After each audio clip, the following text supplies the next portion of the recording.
Close, Jamie, close, but you weren't first. According to my records, the administration has called Lucifer Almighty first.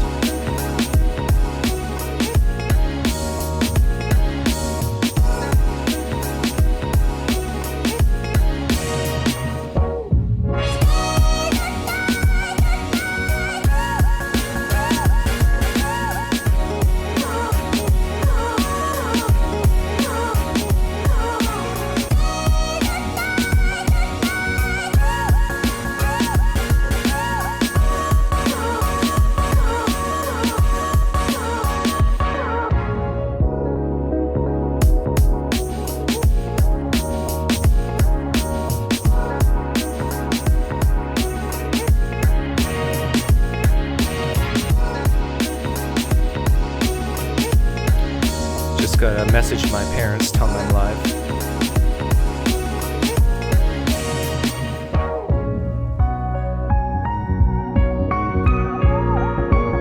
So 1,000 pine points to Lucifer. It's a bowling night. This is my Duke Kaboom shirt. South Canada.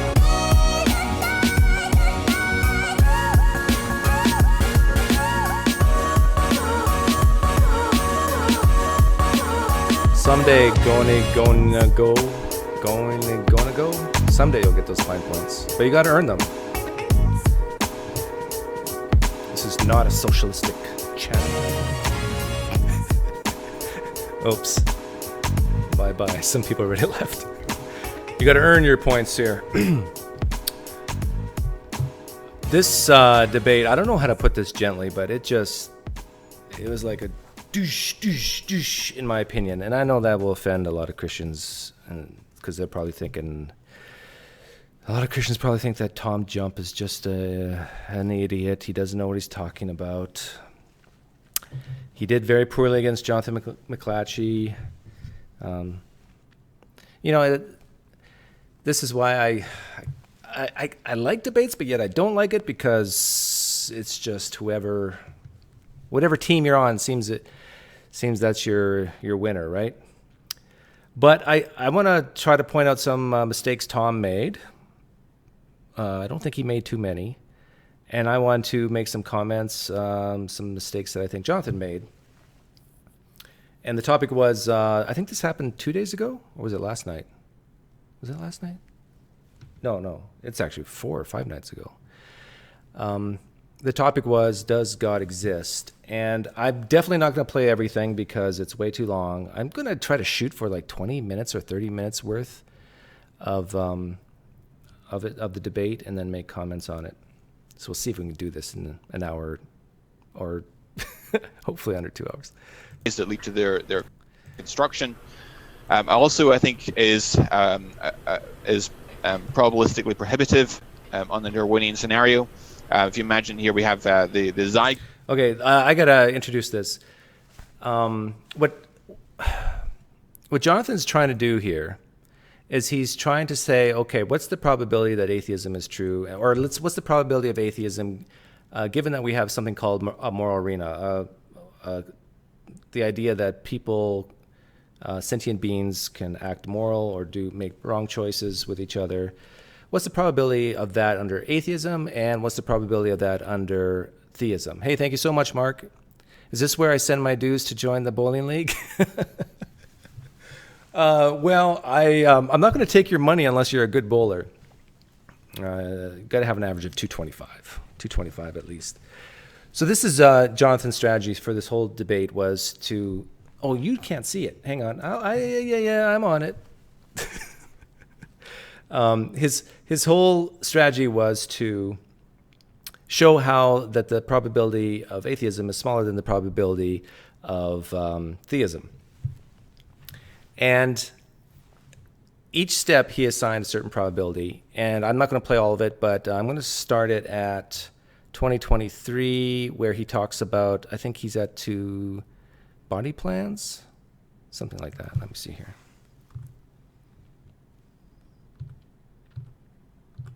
That lead to their construction.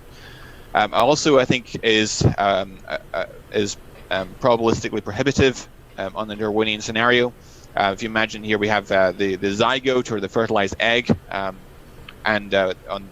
leading to the adult form capable of reproduction. This is C. elegans, which is a roundworm, which is a very well-known model organism in the biological sciences.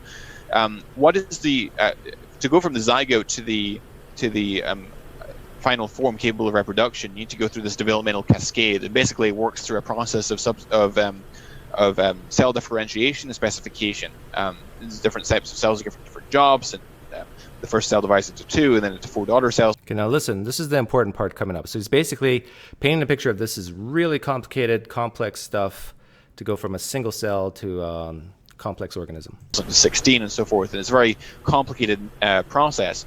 But notice that you have to go all the way from the zygote all the way to the adult, the form capable of reproduction. If you stop midway across that developmental pathway, you don't have a live organism, you have a viable organism, you have a dead organism. You have to traverse all the way across. But what are the odds that a process lacking foresight could produce such a developmental pathway? This is the part I wanted to show you guys. To me, this is like one of those best bits. He's saying this is very complicated, and what uncomplicates this, or what makes this more likely? Listen what he says here. What are the odds that a process lacking foresight could produce such a developmental? What's the odds that a process lacking foresight could do this? This is so complex. The only thing you need to do this, according to Jonathan McLatchie, is foresight. But what kind of explanation is that? How exactly does how exactly does a God's foresight make this any easier? Please explain it to me, someone. How does foresight make going from a single cell to a complex organism any easier, any more probable? Can you explain it to me? What's the mechanism of foresight? This is what Tom Jump hammered home with Jonathan McLatchie throughout this whole debate, and that is that Jonathan McLatchie's whole thing was an argument from ignorance. I can't understand how this is even possible if there is no God. Like, you need a guide, or you need foresight for this to happen. I can't imagine it happening without this foresight. So therefore, it's more likely that God exists. This is an argument from ignorance.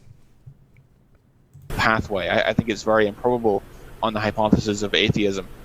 But just hey guys, let me know if you can hear it all right, because I know it's low in volume. You need me to pump up the volume?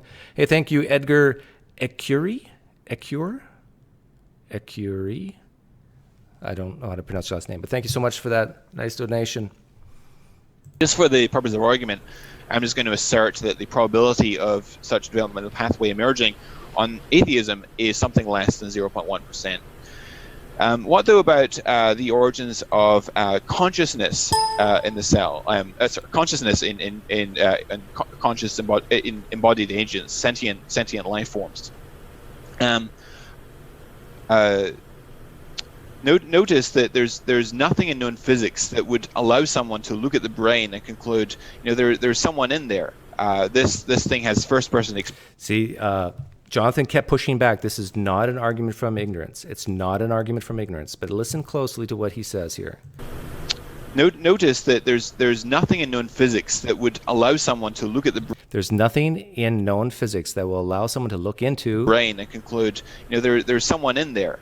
This thing has first-person. Yeah, science can't do that. Science can't look into the brain and see that there's someone in there experiencing this qualia. So therefore, it's more likely there's a God, right? This is an argument from ignorance. Experiences. So we can't predict consciousness by way of physics and seeing the brain. Now, one might be tempted to think here that only brains with subjective experiences would avoid pain and so forth, and so we can predict that consciousness would evolve because it's adaptive. But that's also incorrect, because only people who believe in souls think the mind can affect the brain like that. Almost all atheists would say that your brain would do what it does even if no consciousness existed, because it's a physically closed machine. All your neurons would fire just the same without you. and move your body the same way. Evolutionary history would be identical without subjective experience. But for the purpose of argument, I'm just going to say that the probability of consciousness emerging on atheism is 0.1%. Okay, now this is it's good that he put for the sake of argument. But he's building a mathematical Bayesian type model here. But then he says, for the sake of argument, I'm going to say that the probability of consciousness given naturalism or given atheism, let's say, is 0.1%. He's saying that it's possible. That reminds me of was it Dumb and Dumber video? Hi, Kaylin. Glad you could make it. Is it the Dumb and Dumber video where Jim Carrey's character says to a woman, what's the odds of you going out with me? And she says, like, 1 in a million chance that I'll go out with you. And he smiles and says, so you're saying there's a chance.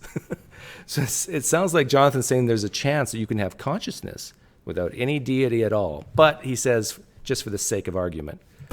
And then, of course, we need the origins of moral sensibilities in these sentient creatures, which I'm also going to assign a probability of 0.1%. I think being very, very generous each step in the process here.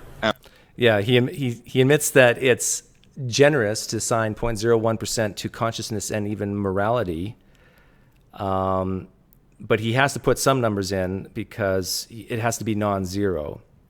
But I want you to remember this, guys, because later on he's going to admit, not so much with consciousness, but he's going to admit that he just presupposes that morality can only exist, objective morality can only exist under theism. And I'm going to be charitable, of course, and assume that these are the only things the atheist needs for a moral arena.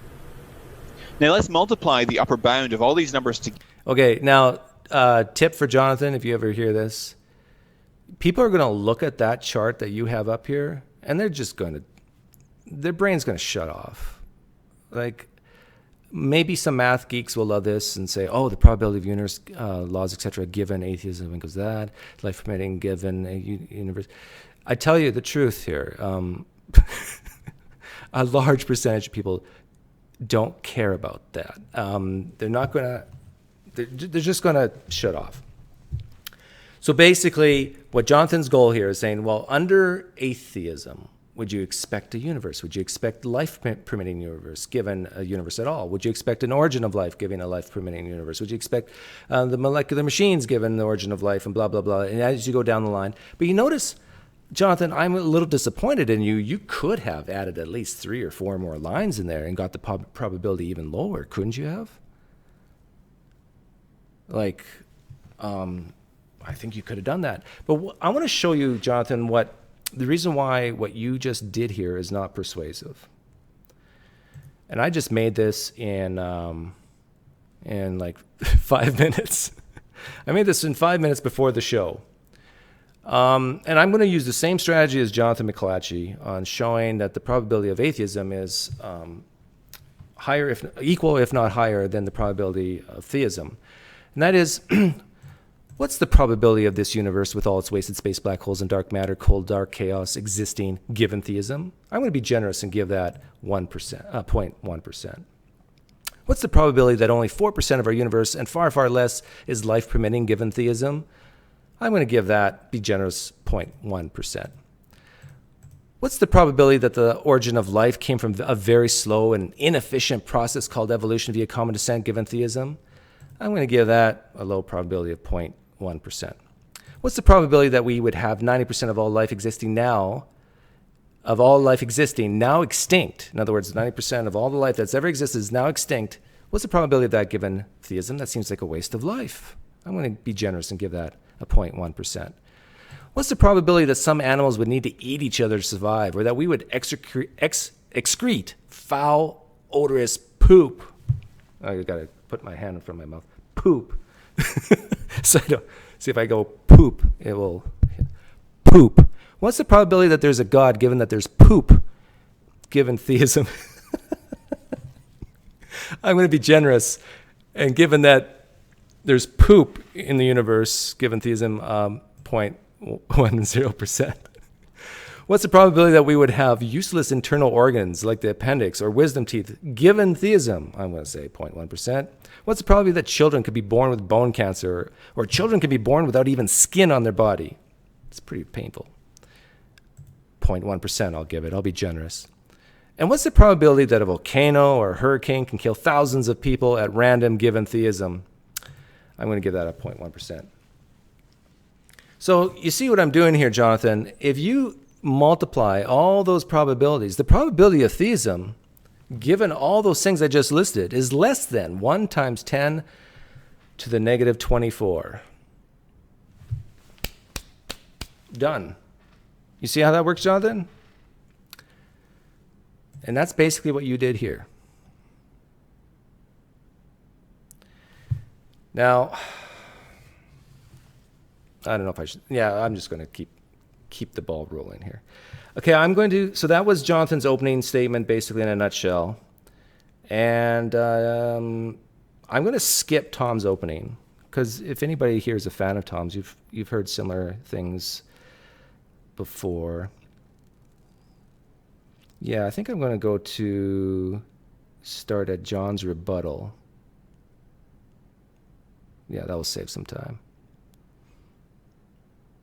32:10.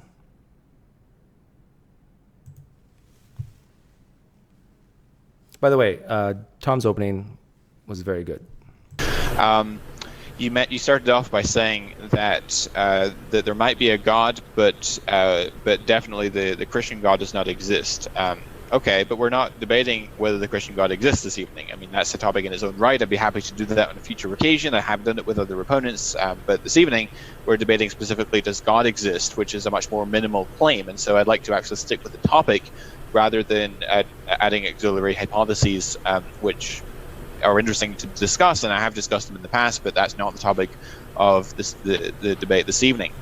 Okay, so in Tom's opening statement, he basically said that there might be a God out there existing, some deistic type God, but that basically the God of the Bible definitely doesn't exist. I think Tom used that strong language, and Jonathan's saying, hey, we're not talking about the biblical God here. We're talking about just a God in general.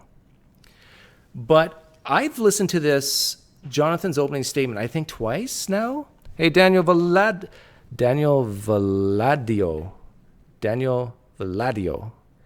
$15. Thank you so much. I've listened twice, and I don't think Jonathan ever defined, so far he has not defined what a God is. And this is important. He's saying that we're not necessarily talking about the God of the Bible, but I think if pressed for a definition of God here, like you got to know the definition of God if you're arguing does this God exist. I think if you get a definition from Jonathan McLatchie, he's going to end up defining the God of the Bible, the attributes that usually go with that God, like all loving, all good, creator God, all powerful, all knowing. Maybe I don't know if he'd go all. Yeah, I think he would go all knowing. You mentioned the God of the gaps, such as the. Okay, so I want you to remember that the definition of God so far has not been clear, but it seems pretty obvious that Jonathan, in the depths of his soul, is seeing Jesus when he thinks of God or Yahweh. Okay, I'm going to fast forward here to. Oh yeah, this is where. No, this is not it yet. This is Tom's rebuttal. We're into Tom's rebuttal now. I'm skipping over a lot of stuff because of time.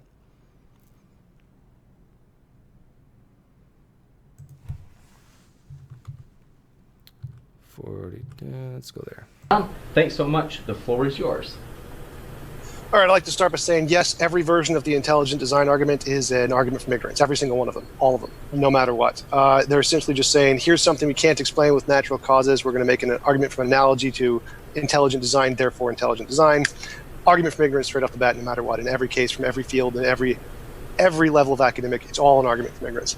I really like that, what Tom just said. Now, this is really going to tick off a lot of Christians. But I agree with Tom here, and even when I was a Christian, it slowly started to sink in, like, oh man. And some Christians will admit, well, the presuppositional Christians will definitely admit this. They'll say, I have guys like Saitan Brunkeit on record of saying that the Kalam cosmological argument is terrible, and all these arguments are terrible, because you can easily ask questions like, well, how do you know that our universe began to exist if you define universe as the cosmos and everything? Maybe there was something before our universe and so forth.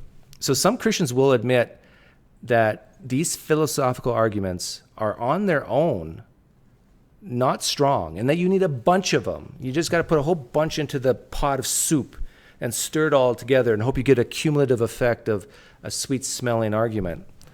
But basically, I agree with Tom here that I can only think of maybe one exception, and that's maybe the ontological argument. But all the other arguments are basically a form of an argument from ignorance. No, Jonathan got it wrong. My argument is that naturalistic pantheism is the one and only criteria I'm using to explain all of the data. Every one of the arguments can be explained by naturalistic pantheism, just like they can be theism, so it has equal explanatory scope and equal explanatory power in every respect. Okay, now, so naturalistic pantheism is brilliant of Tom to use. And I call it the outsider test of faith for deism, really.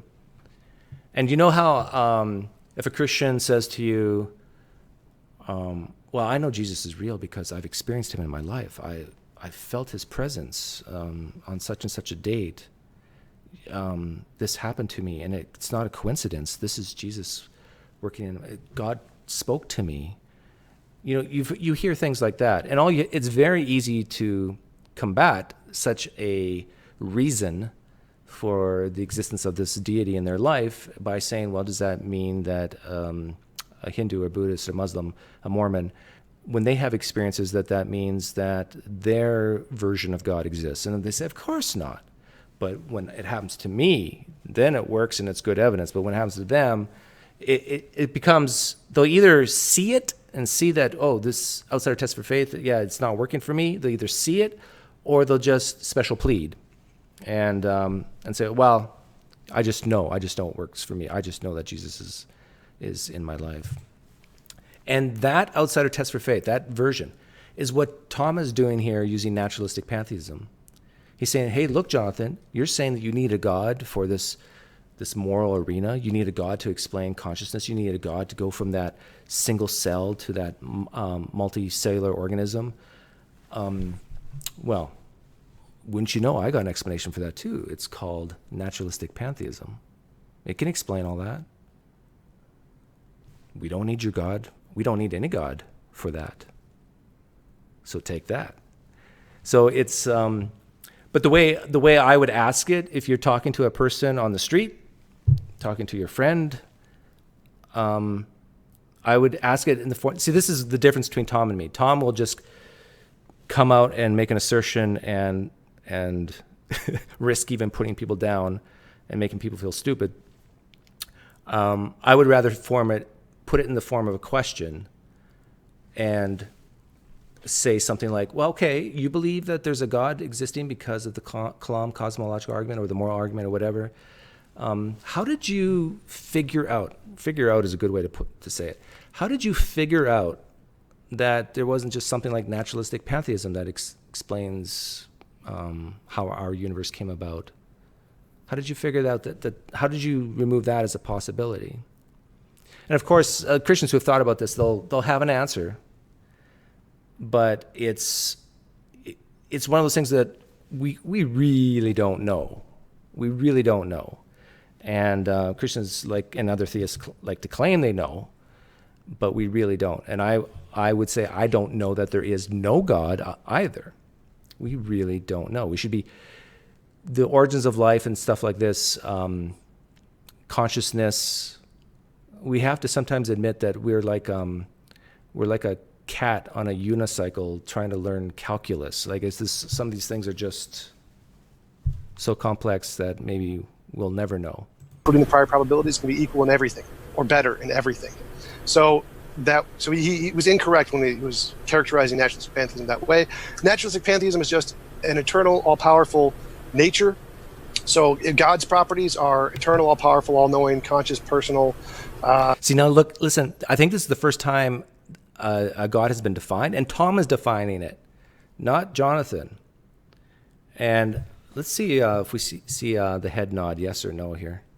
So God's properties are eternal, all-powerful, all-knowing, conscious, personal, and all good. So if we just take naturalistic pantheism, it's just two of those 6, 7 properties. And so if naturalistic pantheism is untenable or unplausible, then God is by definition necessarily more untenable or unplausible because it's only using properties of a God. That's brilliant what Tom just did there. Because it's a bit of Occam's razor. You take the simplest explanation if it can do just as well in explaining things. And Tom uses naturalistic pantheism as an outsider test for faith and say, hey, this is just an all-powerful... Is it just all-powerful? What did he say? Two of those 6, 7 properties. And so if naturalistic pantheism is untenable or unplausible, then God is by definition necessarily more untenable or unplausible. Yeah, so it's just that naturalistic, the nature is just all-powerful. And it's necessary. Yeah, those are the two things. It's not contingent. It's necessary and it's all-powerful. And those are two properties that most people, a lot of theists describe their God as. And so, but they also add on a whole bunch of other layers that they actually need to add on for other reasons. And so, hey, if those two can explain things, why do we need 6 or 7? And I think the reason why they don't want to just say naturalistic pantheism could be a good option is because then they can't have this personal relationship if they're a Christian, or they can't have this form of justice if you're a Jew or Muslim. Because it's only using properties of a God. And by eternal, that could mean outside of space or time or whatever variation of eternal you want to put in there. So, again, everything that you put in for the probabilities of Jonathan's argument can be, I can just, let's say, grant all of that, because that there are multiple different kinds of gods, you have to multiply that probability by the possible number of potential gods, and then you get the probability of theism. So, like, for example, there could be a God that would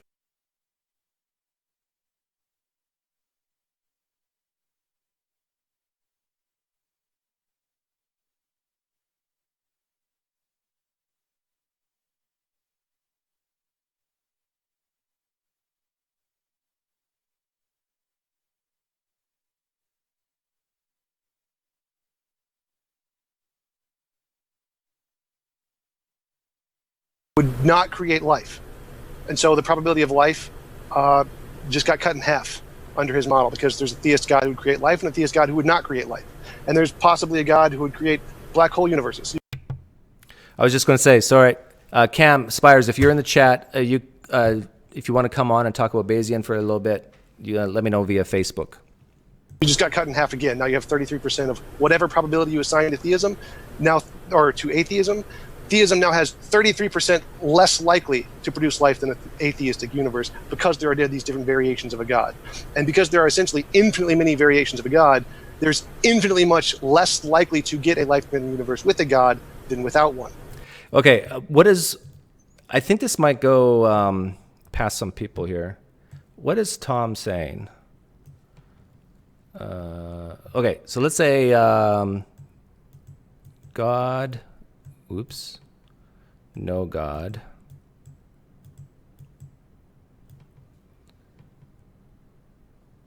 And let's say right now it's 50-50.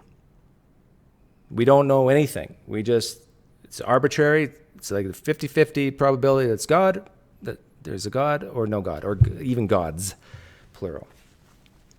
What Tom is saying here is that depending on your definition of God, let's say you have Yahweh is one option. Let's say Vishnu is another, and a whole bunch of other gods like Ganesh. Allah is actually a little bit different than Yahweh, because, at least the Christian Yahweh, because there's no Trinity in Allah. So these are different gods. Then you can have a God that is stupid. Actually, that's not harsh, but not all-knowing, let's say, and not all-powerful, like a weak God. Or let's say you have a deistic type God, There's a whole bunch. So if we're starting with a 50-50, yeah, I won't use black crayon.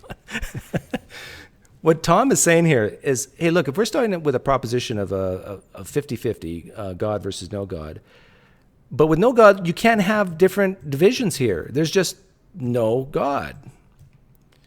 And if you are defining, if you have a specific definition of this God, then that 50% has to be allocated to all these different gods. So if there was only 1, 2, 3, 4, 5, here we have, well, let's get rid of Ganesh. Sorry, Ganesh. If we only have 5 gods here, Yahweh would get 25%. Or actually, yeah, 25%. Vishnu, 25%. Actually, 20%, because we got 5 of these. And a deistic god. So we have 20% of each. So 1/5. Now it's the probability of God versus no God has dropped to 1/5 compared to the no God proposition. And that's what Tom is saying here. And he's right, because what Jonathan's doing here is from the very start, we're not talking about a specific type of God. We're just talking about any general God. Okay, if you're talking about any general type of God, maybe there's a God out there that isn't loving. Maybe there's an evil God. So now if you're comparing no God with an evil God and a loving God, well, you got to share that 50% probability between the evil God and the good God. By the way, how do you define that even idea of an evil God and a good God says that there's a standard of morality outside of this God, which is kind of weird. Okay. Let me go back to the debate. So I can essentially just grant Jonathan's argument, and it works to disprove his position that life is more likely under theism than under atheism. All he's done is make up a theistic God and say, well, if there's something that's going to design life, well, then life is more likely to occur. Well, I can just say, if naturalistic pantheism is determined in such a way to create a life-permitting universe, then the probability of a life-permitting universe under atheism is 1 in 1. 100%. Or just I can, again, add in lots of random criteria to make it any number I want, like the 1% he presented for theism. No difference there. So his argument adds up to essentially nothing. See, this is where Tom and I are different. I don't know if I would be that forceful. His argument adds up to essentially nothing.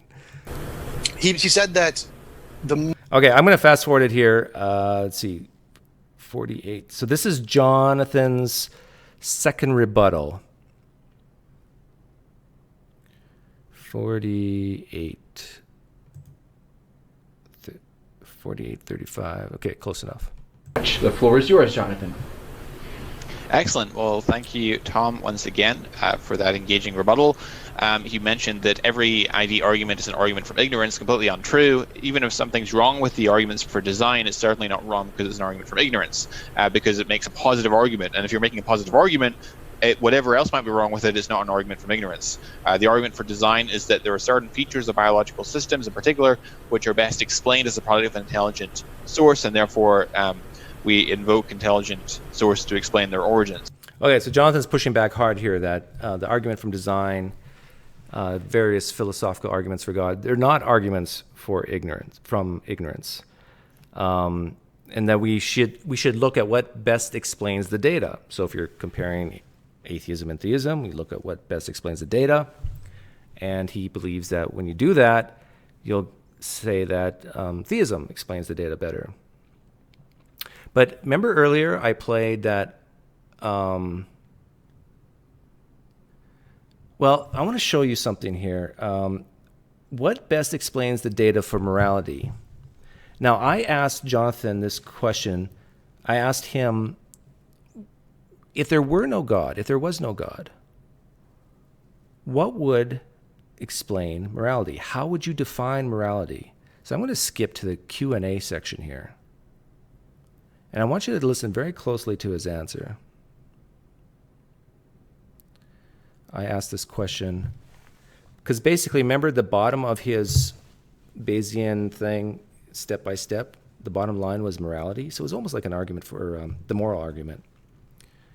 We have objective morality, so therefore God. This was the question I asked him. Thanks so much, and thanks, Sir Sigifredo, for your super chat. Next up, PineCreek asks, question for Jonathan, your old sparring partner, Jonathan. This is how Jonathan and I have never sparred, really. I remember this. PineCreek I discovered through you, Jonathan, because I had seen you go on his channel, and it was an interesting convo. So PineCreek asks, if there were no God, how would Jonathan define morality? If there were no God, how would you, Jonathan, define morality? Now remember, this is the guy who made that little step-by-step list. In order to get morals, you got to have a universe. It has to be life-permitting. You have to have cells and molecules and consciousness, and then sentient beings, so you can have morality. He gave a big list of all the things you need to have morality, and he gave a probability of this occurring, a probability under atheism of having all these things.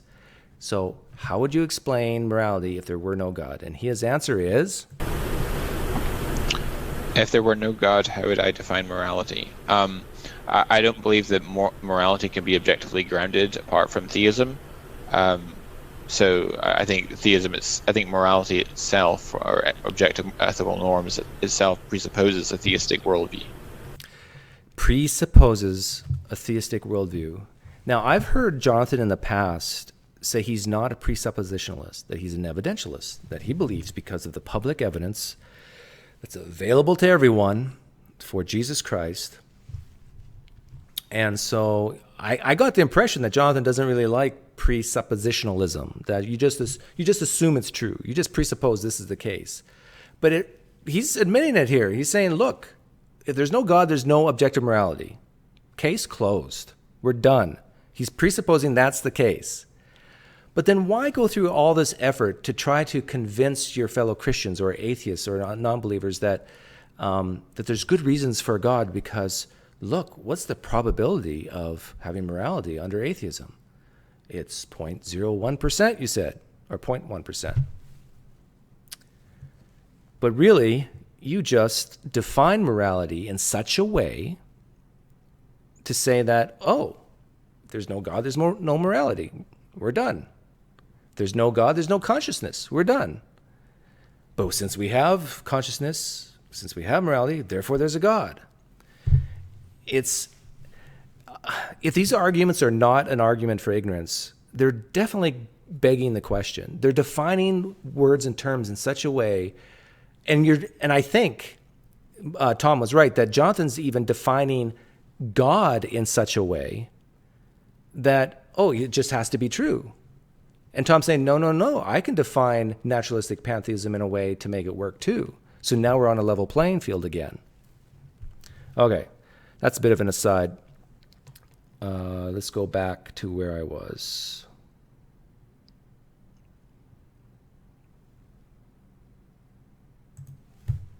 Mentioned that every ID argument is an argument from ignorance, completely untrue. Even if something's wrong with the arguments for design, it's certainly not wrong because it's an argument from ignorance, because it makes a positive argument. And if you're making a positive argument, whatever else might be wrong with it is not an argument from ignorance.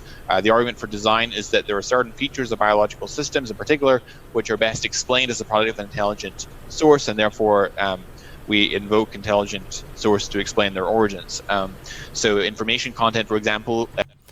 Yeah, but remember before, you're saying it's not an argument from ignorance, but yet when you were describing how you go from a single cell to a multicellular organism, Jonathan, you're saying this is so complex, so detailed, that it cannot, what is the words you used? That there's nothing in science that can explain, you didn't use the word explain, I know you're very careful not to use that word, but there's nothing in science to demonstrate how this could be done without foresight. I know definitely use the word foresight. But now tell me, Jonathan, how exactly does foresight help you here? Explain how a singular-celled life can go into multicellular organism. How does foresight do it? Does foresight touch it in some way? And this is the thing, like if you ask questions like this to a theist, they don't like these types of questions. Like, what's the explanatory power of foresight when it comes to a cell? Because basically they're just going to say, well, just God did it. He just did it. I don't know, Doug, how he did it. He just did it. And as soon as you hear them say, I don't know, it's an argument from ignorance. I don't know how it's done, but I just trust, I have faith that he did it. Especially in digital form, is something that we habitually associate in every realm of experience with conscious activity or design. And so when we find information content in the form, encoded in digital form, intrinsic to the hereditary molecules of DNA and RNA, we infer the best explanation of that information is it too arose by virtue of an intelligent cause. And so it's not an argument for ignorance, whatever else might be wrong with the argument. So that's just is incorrect, I'm afraid. He mentioned that every piece of evidence that I went over can be explained by naturalistic pantheism, but a key part of the argument was the goodness of God, God's moral character, and God being. Okay, remember what he said at the beginning? That we're not talking about the God of the Bible. We're talking about, does God exist? A general deism, a general, I don't even know what you call it. It's not the God of the Bible. So why are you defining this God as good, Jonathan? Like, you're defining this God in such a way to have the outcome go to your benefit, right? But I actually think even then it doesn't go to your benefit because we got all this evil in the world. Well, and then he has to go to sin and all that sort of thing, get into the details of specific theism. But there could be an evil God, just a downright scoundrel God. There could be a God that exists that hates you, Jonathan. He hates you, but he created the universe. He is actually even the basis for objective morality, Jonathan, this evil God. And whenever you do something good, Jonathan, he's sad. But he didn't want robots, so he gave you the free will to do good. Credit to Stephen Law. Morally good, and thus that is part of the reason why he plausibly has motivation for bringing out a moral arena, a moral choice arena where people can shape and mold their character. An evil God could have the desire to have a moral arena where people can choose good or evil. He just prefers they choose evil in moral significant ways. So I would like to see how naturalistic pantheism gets on with providing a plausible rationale for why we would expect to see a moral arena on the hypothesis of naturalistic pantheism. And of course, I would argue that morality itself presupposes some sort of mind.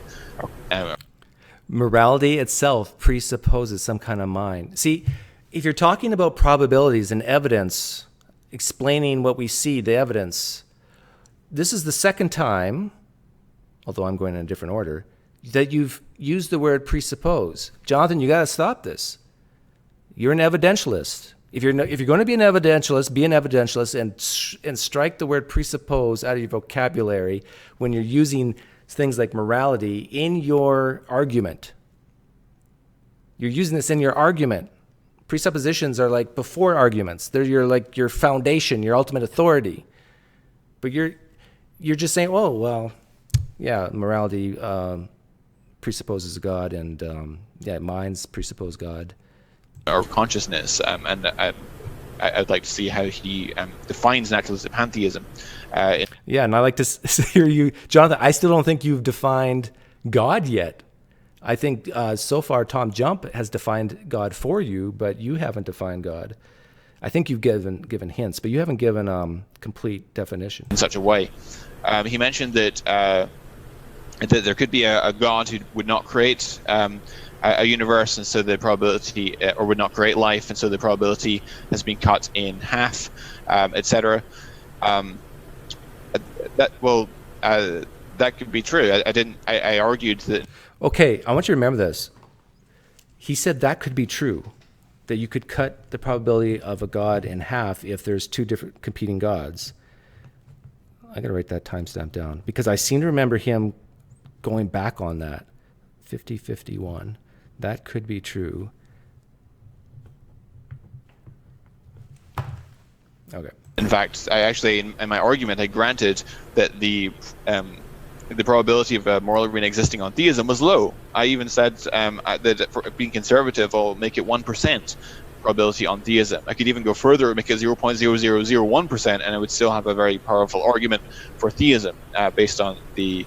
No. Once you start dividing up that pie, that 50%, you got 50% God, 50% no God, and in the 50% God portion, you start cutting up that pie into a God who's indifferent, doesn't even care about morality, couldn't care less, and slice it up with a God that's evil, and slice it up with a God that's loving, slice it up with a God who's not a creator. What I presented in my opening statement. So I don't buy that objection. He said, why do we need embodied beings? Why couldn't we have spiritual beings? Okay, I'm going to fast forward it here to the section Tom's cross-examination. This is where I think Tom made a lot of mistakes, actually. Yeah, 106.44. I want you guys to... I'm going to count. Now, Tom's cross-examination, that's where Tom asks questions of Jonathan. He cross-examines, he interrogates, basically, Jonathan. And when it's Jonathan's turn, Jonathan interrogates Tom. But I want you to notice what happens here. And I'm going to keep track of how many questions Tom asks and how many questions Jonathan asks. Let's see, 106.44. Here we go. So you asked about how pantheism can ground morality. So God grounds morality because it's a part of his nature, right? Right. So I can just say pantheism grounds morality because it's a part of its nature. Okay, but it seems to me that so can you just give me a definition of what you mean when you say naturalistic pantheism again? Eternal, all-powerful nature. Okay, and so how would you distinguish it from theism? It doesn't have consciousness. Okay, so when you say naturalistic pantheism, do you mean that you see what's happening here? Tom, if you'll probably watch the replay on this, don't let Jonathan do this. You're the one asking the questions. Now, I know that sounds harsh, but you gotta. This is a debate format. This is not nice. This is not a conversation, a regular type of conversation. This is cross-examination. The spotlight's on Jonathan. Beads of sweat should be coming off his forehead. You're asking the questions, not Jonathan. It's 3-1 so far. You're saying that the universe, because normally what people mean when they say pantheism is that God is the universe. No, that's incorrect. That's one of the interpretations, but there's actually 3 branches of pantheism, the most common being the rejection of God. For example, if you go to the Stanford Encyclopedia of Philosophy, go down to the kinds of pantheism. The first one, number 1, is physicalism, where it goes to the description of just naturalistic pantheism is essentially a world where all there is things that don't go outside of the bounds of what is ontologically verified or granted by science or something like that. So you said... Clarify. If you go down to the section on personal, it says Einstein was a pantheist who, by definition, rejected the idea of a personal God, and many pantheists identify that as the key feature of pantheism. There is no consciousness. Okay. So you said an omnipotent universe, an all-powerful universe. Is that what you said? Yes. All-powerful, eternal. Okay. And is it all-knowing as well, like God? No. Okay. It's just all-powerful. Doesn't have a brain. Okay. And so how would this all-powerful... I mean, is this all-powerful universe necessary, or is it contingent? Necessary.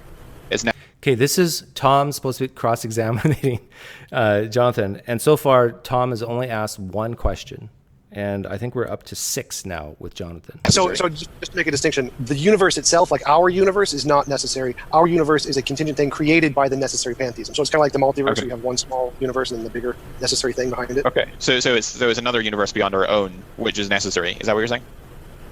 Sort of. It's the word universe has multiple meanings in different fields. In philosophy, it means all things. In physics, it means just the observable universe. And is this universe that you're talking about governed by physical laws?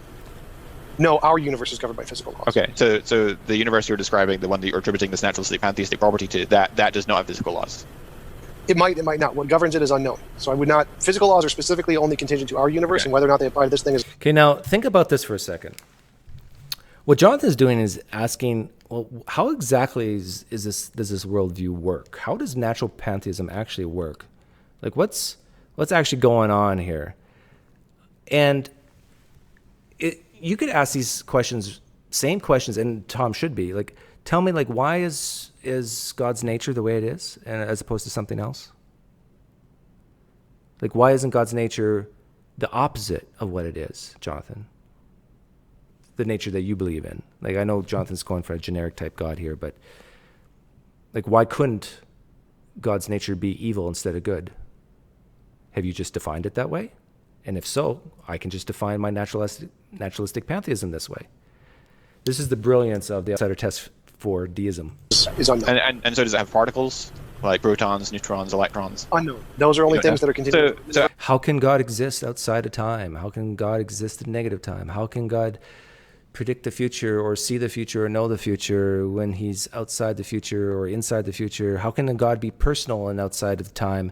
You know, you can just keep asking these types of questions, drilling down, like, why is it that God does the things he does or allows the things he does, or what are the reasons for what God does? How does foresight work on helping evolution go? Whatever Jonathan's answer is, Tom can just use the same answer for naturalistic pantheism. I'm afraid I can't take your hypothesis seriously if you're not going to define it specifically enough for us to test it. And yet, coming from the man who still hasn't defined what God he's talking about here, he's alluded to things like all good and all knowing, maybe, and all powerful, but Like, we can't test God, so I just say the same thing applies to God. Well, I can give you a definition of God, whereas you can, but do it, give it. every time I ask you something about the definition of naturalistic pantheism, you're saying, well, we don't know. You could pick. You could just pick. Say no. Okay. So I in this case, what I would do is I'd say, how do you answer it for God? I'm just going to copy that answer and apply that, because there's a broad spectrum of what naturalistic pantheism could be. So it could be either way. Okay. But I would try to go with whatever one is closest to your God that doesn't have consciousness. So I would imagine you would say God is not made of particles. So for the sake of argument, I'll say no, pantheism is not made of particles, and no, pantheism does not adhere to the laws of physics. Or okay, is not subject. Are you a naturalistic pantheist yourself? No. Now remember, this is still Tom's cross-examination. And Tom, you've only asked one question. This is like big no-no. Next time you debate, Tom, when it's your cross-examination, don't let the other person ask you questions. At least maybe like one or two if it's a clarifying question, like, what do you mean? But no, your job is to ask Jonathan questions. Then okay, I'm going to fast forward this. I think I found a timestamp where Jonathan finally does define God. Let's see here. I'm waiting. I'm anxious to see who this God is. Any possible variation. Well, sure. I mean, I'm only claiming that the argument provides you with strong support for generic theism. I mean, I'm not adding auxiliary hypotheses here. I don't think you're following. I think so. Again, like, what does generic theism mean? What is that? Yeah. In the number you come up with atheism, if you have to take that number and then you have to make it. Oh, here it is. Remember what I said? I wrote it down. Timestamp 5051, where he says you can divide up different gods and get lower probabilities. That could be true. He said, and I quote, that could be true. This is where I think he contradicts himself, maybe. It's smaller for theism. So the probability of theism was necessarily lower than the probability of atheism, no matter what. That's my argument. Sorry, why is that? Because there's multiple kinds of a God. So you have to take, here's the probability of this universe under theism, and then you can say, well, there's a different kind of theism. The probability of this universe under this. You mean like there's Christian theism and then there's Islamic theism and so forth? Is that what you mean? Well, no, because those would all create the same kind of universe. So there would be a God that could create this kind of a universe with all of the same constants and all the same probabilities of a life as you described them. And there could be a God that could create a different kind of a universe. So like a God who created a non-life permitting universe, or a God who create black hole permitting universes, or only black holes, or a God who creates a universe just all of suffering. And so each one of those is a possibility of theism. And so if we look at those... Yeah, Jonathan, like, if you're not going to define what this God is, why couldn't there be an all-powerful God who just decided not to create the universe that we're in? Those possibilities, just arbitrarily, the probability of any one of those is 1 in 3. Remember, you're talking generic theism. And so if we look at those possibilities, just arbitrarily, the probability of any one of those is 1 in 3. The probability of a God creating a life-permitting universe, a probability of a God creating a non-life-permitting universe, and probability of God creating just a abject immoral universe. Those are 3 kinds of theism, and just using prior probabilities of Bayesian epistemology, there's 1 in 3, a 33% chance of all of them. And then you have to apply that to the universe you apply, which only can exist under the one of them. So you have to divide that number, whatever you came up with for the atheistic universe, by 3. No, I disagree. No, it doesn't actually. See, now I can hear he disagrees. Now, I could be wrong, but from the, let's see, 50 minutes, 24 minutes ago, he agreed with Tom about that, because we're talking about generic theism, and that slice of the theism pie has to be divided by all the different concepts of God. And he agreed with that at timestamp 5051. Now, at timestamp 11357, he's saying, no, I disagree with that. One of them. So you have to divide that number, whatever you came up with for the atheistic universe, by 3. No, I disagree. No, it doesn't actually. So you have the argument was that God is defined as omnipotent. So the argument is for. You see how Jonathan is scared to define God because he doesn't want to be put in a box or in a corner. He's about to do it and he stops. What's going on? God is defined as omnipotent. So the argument is for an all-powerful and all-good being. And because God has the ability to bring about a moral arena, and he also is perfectly good. Okay, so he defines it as God as all-powerful and all-good. By what standard do you say that this God is all-good? See, no matter which way you turn, this is like, it's terrible for the theist, because if you define God as all-good, then if I ask, what do you mean by good? And if you define that word good using that God, you just created a tautology, which means nothing. To say that God is all good means absolutely nothing if the definition of good comes from the nature of that God. It means nothing other than to say that God is God. Therefore, it's not totally. It wouldn't be totally unsurprising if you brought about. Jamie's saying it might be at 50-51 he agreed with multiple gods in our universe, whereas now he's disagreeing with the possibility of gods who make different universes. Yeah, Jamie, you could be right. Or the more plausible explanation, he really didn't understand Tom 20 minutes ago, but now he's starting to get it. A moral arena for the reasons I described in my opening statement. And so my argument doesn't even assume that the probability on theism is high. It could be low for all. Okay, Cam Spires wants in on this. Hang on, Cam. The problem is, Cam, if I let you in now, you won't be able to hear. You won't be able to hear the sound. So you still want to come in? I'm almost done. The argument cares, but the only pertinent point is that the probability on theism is much more than it is on atheism. Okay, so you've defined a God as only being one that would create this kind of universe. You're limiting it and saying no other kind of God could ever be considered a God. By your definition, the only thing that can be considered a God is one that would potentially create. Well, sure, there are. Well, sure, there could be other gods that could create this universe. So, my argument is only for God. I mean, hey, Cam. Hey, did you hear what I said on live stream that you won't be able to hear it if I let you in? I can hear it a little bit in the background, so it might be okay. Well, I'll screen capture you in a bit. Let me just finish this, and I think I just got 2 minutes left. Yeah. I mean, I'm not really. Sorry. So by your definition of God, you have excluded all possible gods that would not create this universe. You're saying those aren't gods by definition, correct? A god is integral to being a god is being maximum. This is the hammer right here. This is the 3-point shot at the buzzer right here. Listen. God, you have excluded all possible gods that would not create this universe. You're saying those aren't gods by definition, correct? A god is integral to being a god is being maximally good.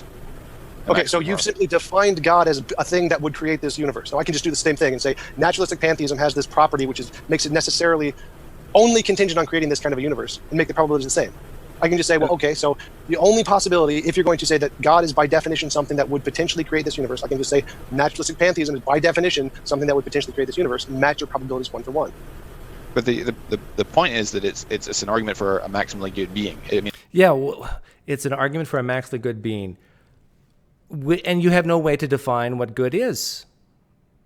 Do you, Jonathan? It doesn't, and a very powerful being to have the ability to bring about such a moral arena. So I'm not arguing against you all the properties of God, and I'm not quite sure how your naturalistic pantheism is differing from theism. And it seems that in order to be maximally good, you would have to have some conscious mind to be able to discern. Yep. Okay. All right, let me clarify. So you have made up a property of all good. You've said your God has this property of all good, and having this property makes it likely that he's going to create this kind of a universe. I can just make up a different property. Doesn't matter what it is. I'm just going to reject your definition of all good and say there's property X, and say this property X makes a life-permitted universe likely. The universe has this property X, therefore a life-permitted universe is likely. Okay, that's time. That's time. Okay, let me unmute you, Cam. So did you watch this live when it happened? Thereabouts. Yeah. What did you want to say about the Bayesian thing? I mean, I think that when Tom is attempting to work from within the epistemic framework that McLatchie puts forward, so like McLatchie is deliberately arguing by using probabilities, and Tom kind of steps into that realm and works within it, and then he makes, I think, a correct argument about how it is that the theistic space, as you add propositions, gets divided in probability among those mutually exclusive propositions, and consequently, lowers the prior of such a God. And then he correctly points out that there is an aspect about his naturalistic pantheism that actually uses less properties and so is therefore more probable intrinsically. Now, and he, I don't think, got McLatchie to understand how it is that he can just play the same game, but I think it was at least apparent to some people in the audience. But it's interesting, though, because I don't think that Tom actually accepts this epistemology. Even in the debate at some point, he makes quite clear that he thinks that this whole process of assessing priors in virtue of like additional properties, like the absence or presence of them, is an invalid methodology. And I think he said it's like, he effectively said it was like garbage or something like that. Yeah. I think I disagree with him on that. I think that like one can be justified in holding like unequal credences in two propositions on the basis of their intrinsic properties. But I thought that it was a good choice of him to like step inside Jonathan's point of view and critique it from within. Because if he didn't do that, it would have just been this debate of him going, you can't assign priors because they're not empirically derived, or et cetera, et cetera. Well, yeah, and this is why I think it should be called, what Tom's doing should be called the outsider test for deism. And I think Jonathan thought that he was scoring points by bringing up, oh, you don't even actually believe this yourself, Tom. You're not a naturalistic pantheist. So, but the thing is, Jonathan doesn't really believe what he was espousing either, because he was doing he was doing a generic type of theism, not like what he was doing was a guy like Sai Ten Brunke would say is sin.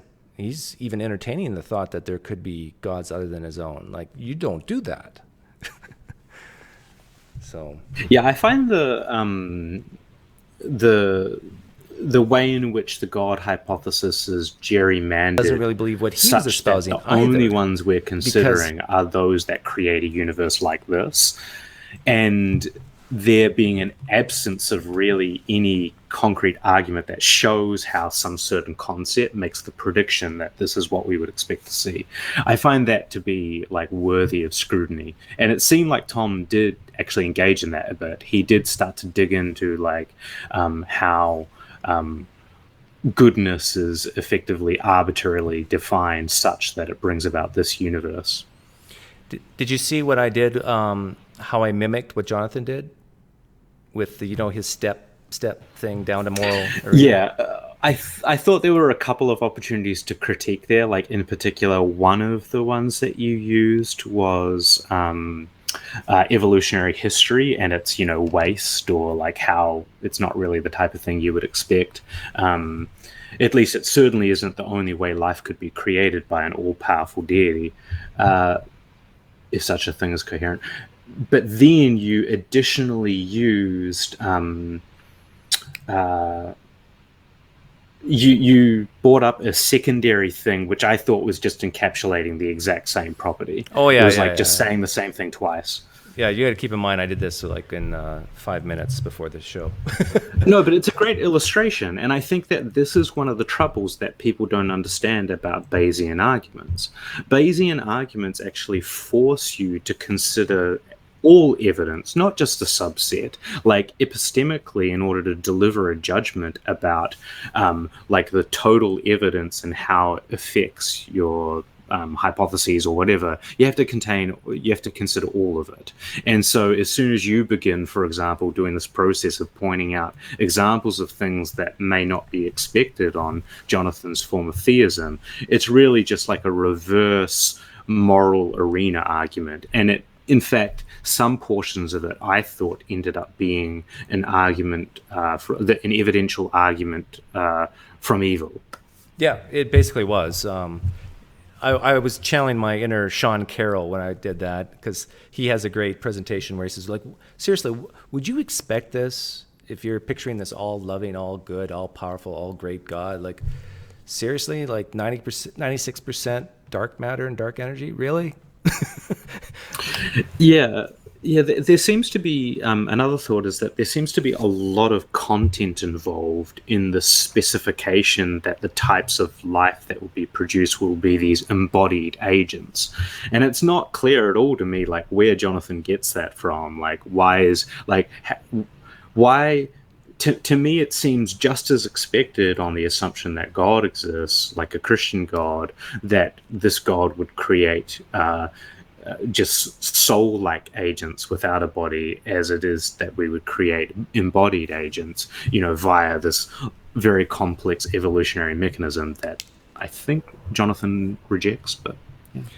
You know what I think? I think Jonathan talked to Luke Barnes before he did this. Did you hear some Luke Barnes coming through? I heard a little bit, but I've also seen this presentation from Jonathan before. Okay. So it maybe the conversation took place like a while back in time, but I think he presented something similar to this on another instance on Modern Day Debate, or anyway, I think I've seen this moral arena argument elsewhere.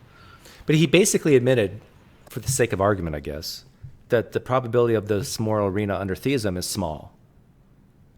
But atheism is even smaller, so therefore choose theism. Yeah.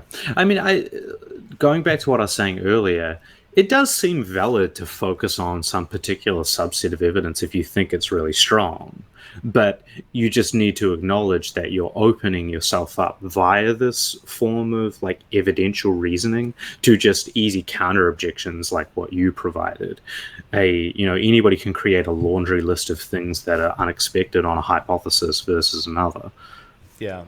Yeah, just by adding a few more lines in that chain of events changes the probability greatly. Like, why not 2 more? Why not 3 less? Like, I think. But I think that. Oh, you go. I was just going to say, I think Christians can see through this. I think a lot of Christians who watch this on the replay or watch it live, they can, come on, Jonathan. This is not why I believe in Jesus. I believe in Jesus because he loves me. Yeah, but don't forget, this was an argument for God, not for Christianity. So, channeling Sean Carroll again, I do think it's worthy pointing out that this God concept by Jonathan doesn't seem to be well defined. He's attempting to play what I consider to be a game in evidential reasoning that we practice in science, using these probabilistic methods and, observations that are unexpected on hypotheses. But one of the unique things about science is that we have well-defined theories that make clear predictions. That is, we can take this mathematical machinery and derive from it expectations of what we will observe in the world in this really clear and transparent way that anybody can reproduce. I think that this is disanalogous with the God hypothesis, and I think that gods are more nebulous theories that don't have clear entailments, and in fact that's one of the ways in which you can go about avoiding evidence against your hypothesis by just shifting it and shimmering it and being like, oh no, that's expected, and because it's not this precise game like we have in science, you can get away with it. 707AR15 asks, Doug, how does asking why is sin bad? So this is a bit of an aside. Actually, I'll try to tie it together. Hang on. He's asking, why do I ask the question, why is sin bad? Why does it expose a flaw or weakness in the theist view of beliefs?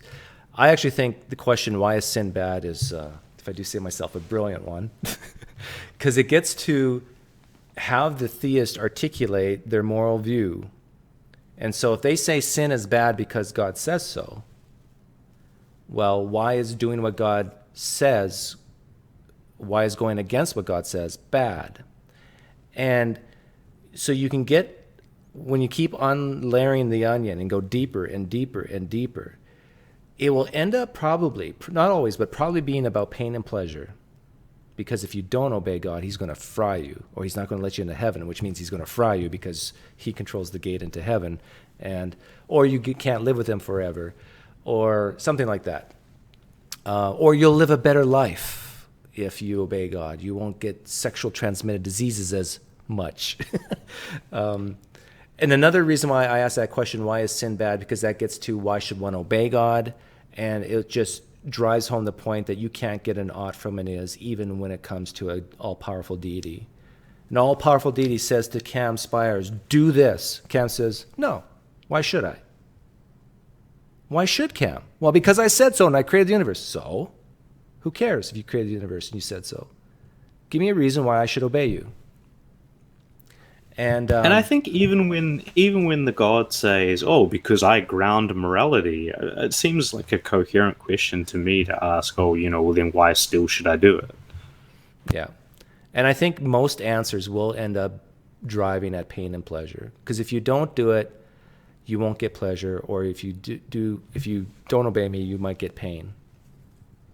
Like this whole idea of, well, you should just do it because you love me. It's like, maybe I'm a cold-hearted guy, but why is that a good enough reason? Like even in what's her name? The Greg Kokel woman who, what's her name? Do you know what I'm talking about? Greg Kokel's sidekick? She answers the phones on his show. What was her name? I forget her name, but Amanda, maybe. I don't know, but she yeah, I can't remember. She tried to put me in a tough spot, and she was asking me questions like,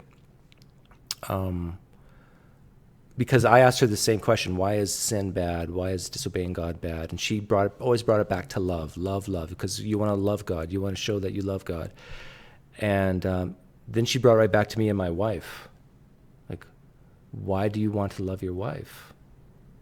And she wanted me to say it's because I love her for who she is, not for what she does. But I stuck to my guns on that, because technically, I love my wife not for who she is per se, but who she is mostly what she does. Because if my wife did something, I can imagine things that my wife could do where I would stop loving her. So it's not a matter of I love her because of who she is. I love her by what she does, because she could, imagine the worst case scenario, she could kill my own children. I think I would stop loving my wife at that point. So that love is contingent on what she does. And I'm sure she would do the same. Is that too harsh? So Kevin Wright points out her name was Amy. Amy, yes, thank you. But I know for a lot of people that just sounds so cruel and heartless to put it that way, that we love people based on what they do, not who they are. But I actually believe that. I think it's... Do you agree with me that we love people based on what they do and not who they are? No, not really. I mean, the way that I would frame it is that, yes, we love them for who they are, but who they are is derived in, like, who they are is like a model that we have in our brain about another person, about their past actions. We derive our models about other people on the basis of what they do and how they interact, etc. And so, like, the way in which what you are saying is right is that when people act in certain ways external to us, it can affect our beliefs about that person. And then, it's like almost like updating our perspective on what that person does. Perhaps we thought previously the person was very trustworthy, but then we see many observations of them doing untrustworthy things, and we sort of change our view about who they are, concluding they're an untrustworthy person on the basis of this. There's one exception, and there's one exception. There is an exception to what I said, and that is, and Joe DiPilato just brought it up, and I think there's an evolutionary, attraction to loving people for who they are and not what they do when it comes to procreation. And so Joe asked, what about babies? Like, my baby came into the world, they haven't done anything other than cause me trouble and grief by crying and having dirty diapers, but I still cherish and love that baby because they have my genes in them, or because I have decided to care for it if I adopt. So somebody, I think, maybe has OCD. They want you, Doug, to take the cream part of your collar, that side, yep, and then turn it over. Perfect. I wanted to make sure everybody could see the Duke Kaboom on this side. Well, Nick, what was the person's name? Jareed. I don't know how to say this. Okay, so Jareed, if you tick me off, I'm going to go like this. But if you're good, I'll go like that. See, I love Jareed based on what he does.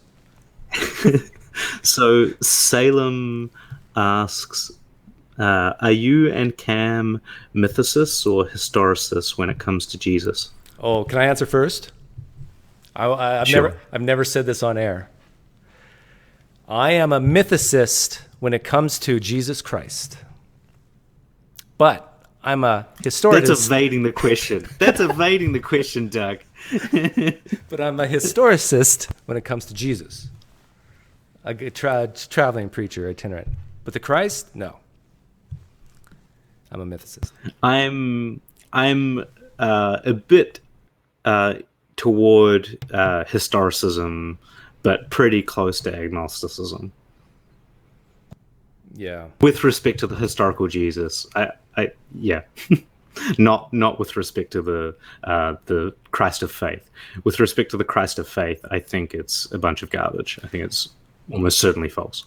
If you're an atheist and you ever ask that question, are you a mythicist or a historicist? Just ask the question, which Jesus are you talking about? And because if they're talking about the Jesus that walked on water, then if you're an atheist, I'm assuming that you don't believe that. You say, no, I don't believe that Jesus ever existed.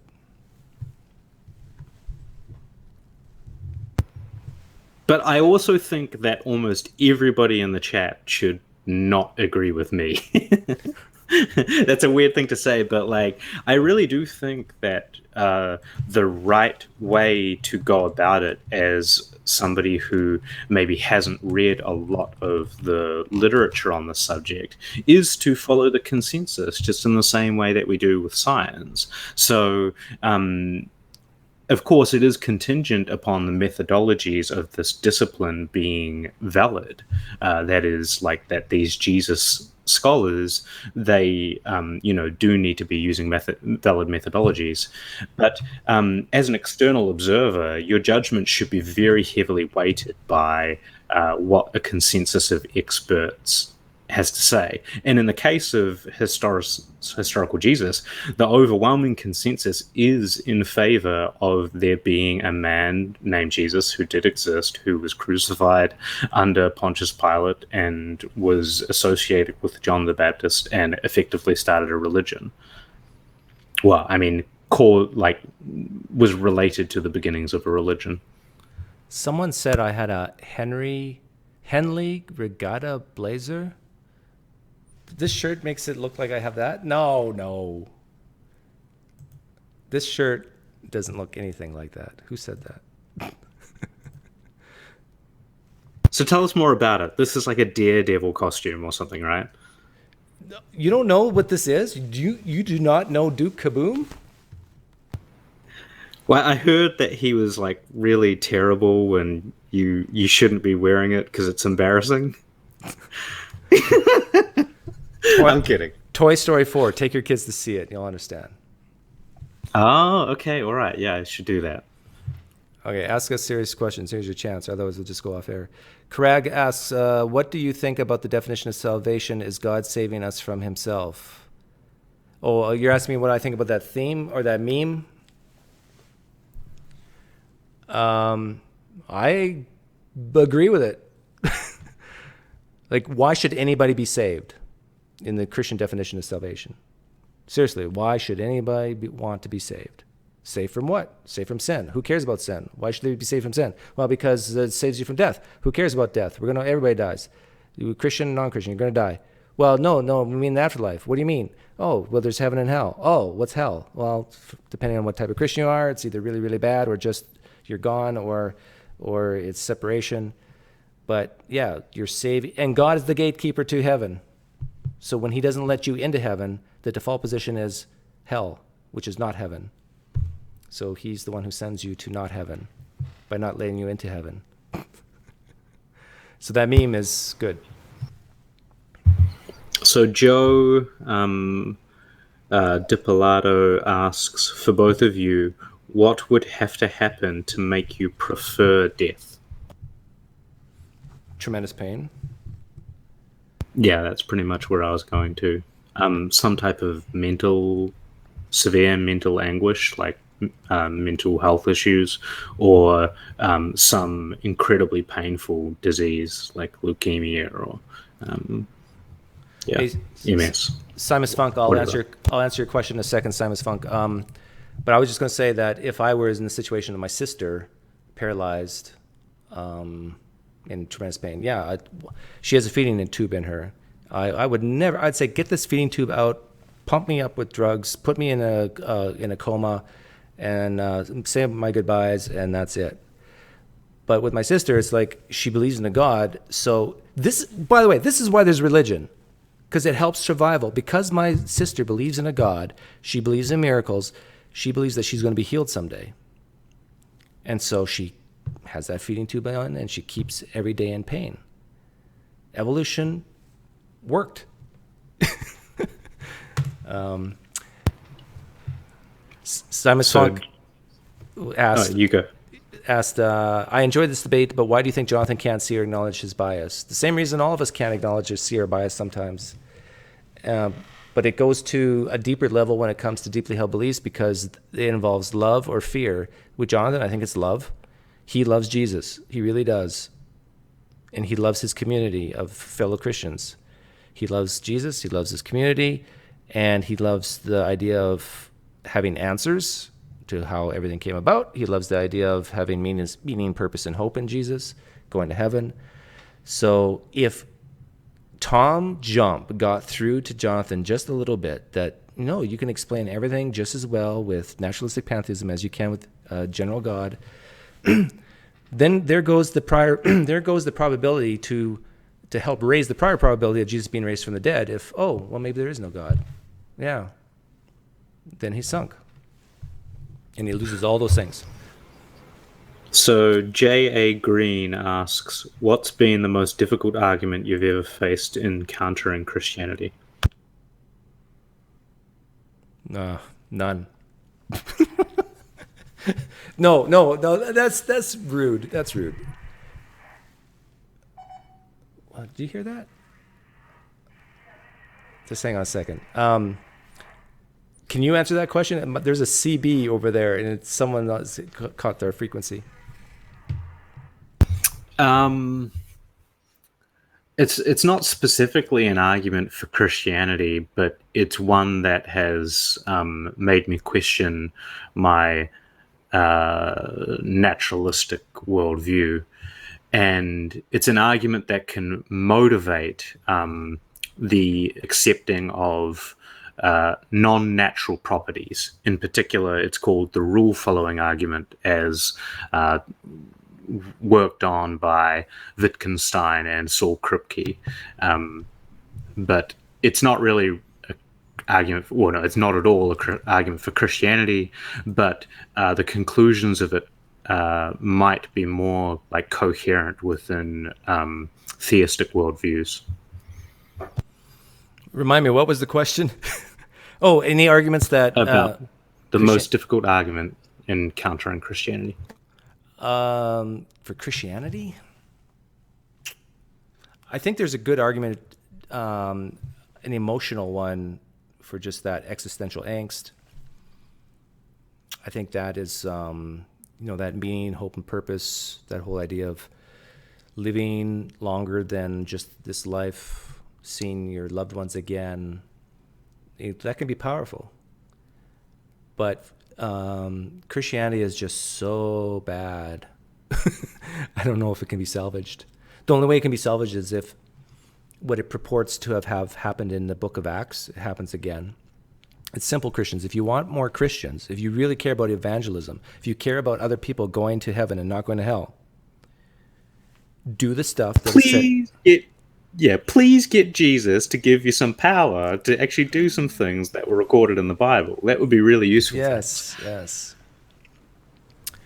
Salim, I know that sounds silly, but really, if you read the book of Acts, I don't really understand why it is we shouldn't expect those things today. In fact, it says in the New Testament that Jesus said that you will do greater things than I. And it's like, Christians, at some point you're going to have to stop making excuses and saying, well, Jesus said you'll do greater things than I, but he didn't really mean you're going to cast out demons or raise the dead. He really didn't mean that. And sure, it says that where 2 or 3 are gathered in my name, there I will be with you also, and whatever you ask in my name, that it will be done. Sure, it says that, but that doesn't really mean that whatever you ask is actually going to happen. It's just whatever he wants to have happen. And at some point you just got to say, come on, we've got to take everything in with a grain of salt now in the New Testament. PineCreek, do you think that we can have morality without empathy, and isn't it empathy subjective? And that's why we can have objective morality. Do I think we can have morality without empathy? Yes, I actually think you can. I think it can be. I think robots could have this idea of empathy. Just basically using social cues. Seeing someone in pain, seeing them wince, hearing them say that they're in pain, and saying, oh, that's a signal that I shouldn't do X, so I won't do X. So a robot could do that. Westworld, the robots were programmed for certain moral actions, and they didn't have... Oh, that's fiction, Doug. Did you not... sorry. Sometimes I can't tell the difference. So Joe asks, actually, let's ask Adam's question first. What do Christians believe are the ways to get to heaven, from the most accepted to least? Works, repentance, being elect, etc. Who asked that? Adam does SE. Oh, okay. I guess then I'll answer. No, I want to find it. Below. I got it. Okay, the question is, what do they say is how they get to heaven? Okay. The presuppositional Reformed Calvinists would say you get to heaven by God choosing you from before the foundations of the universe. And it's nothing that you do. The Arminians or non-Calvinists would say it's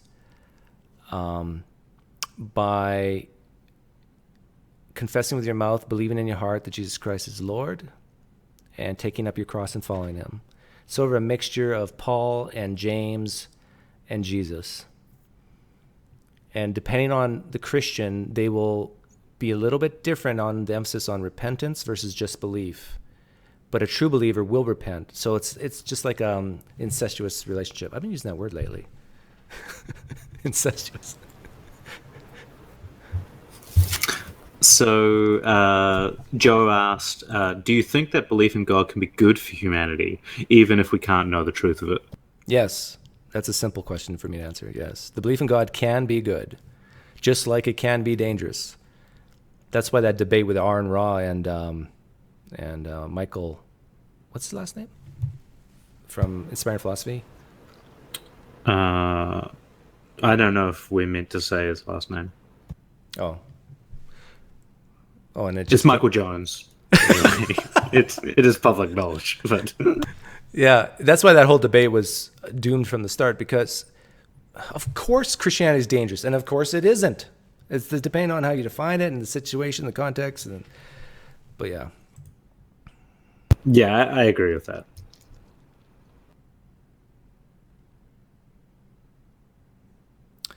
Skylar just played and reviewed your short Winger video during his show and praised it. Said folks should like and subscribe to you. You ought to go on his... Yeah, I should go on Skylar's show. But Cam, explain to everybody why I don't do much of that.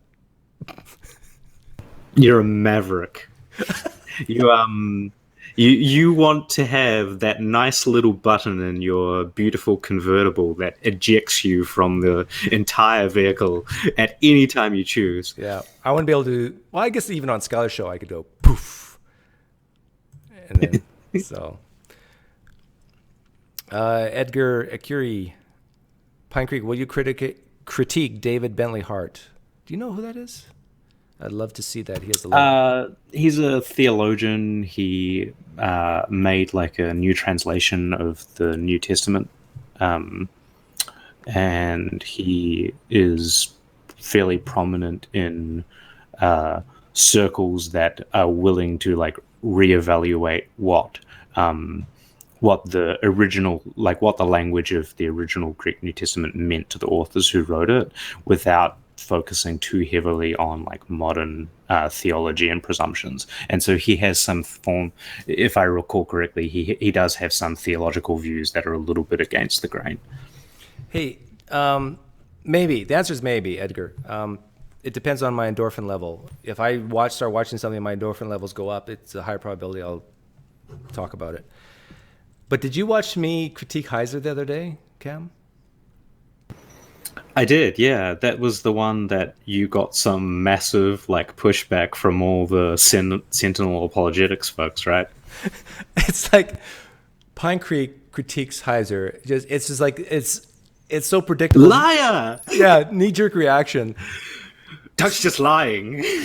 Yeah, so I bet you could just have that headline, PineCreek critiques Heiser, and without them seeing 1 second of it, it's straw manning. It's like,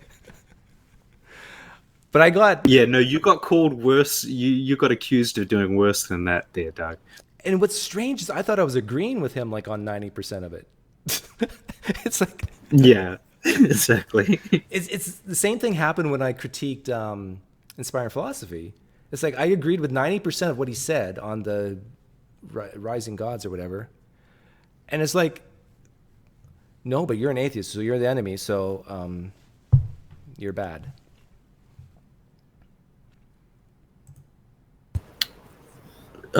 Frozen Sea asks, Doug, do you think Christianity is more or less dangerous than other popular religions? Or the same? Oh, yeah, let's rank them, shall we? That's not going to be controversial at all. Well, all you have to do is take them by size. Because if Hitchens was right, if Christopher Hitchens was right, then if religion is dangerous, no, what do you say? Poisons everything. Then you just go Christianity would be the worst, Islam number 2, Hinduism number 3, and then you just go down the list. But Joe De Plato asks, which is the best form of Christianity. I would. You've heard my answer on this, Joe. It's Pete N's version.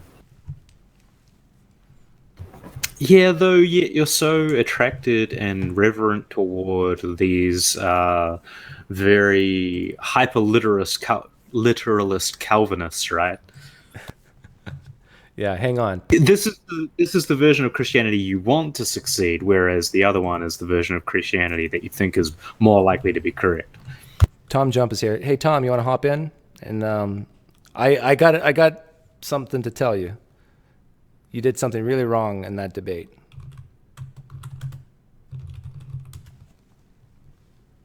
Let me give you a link.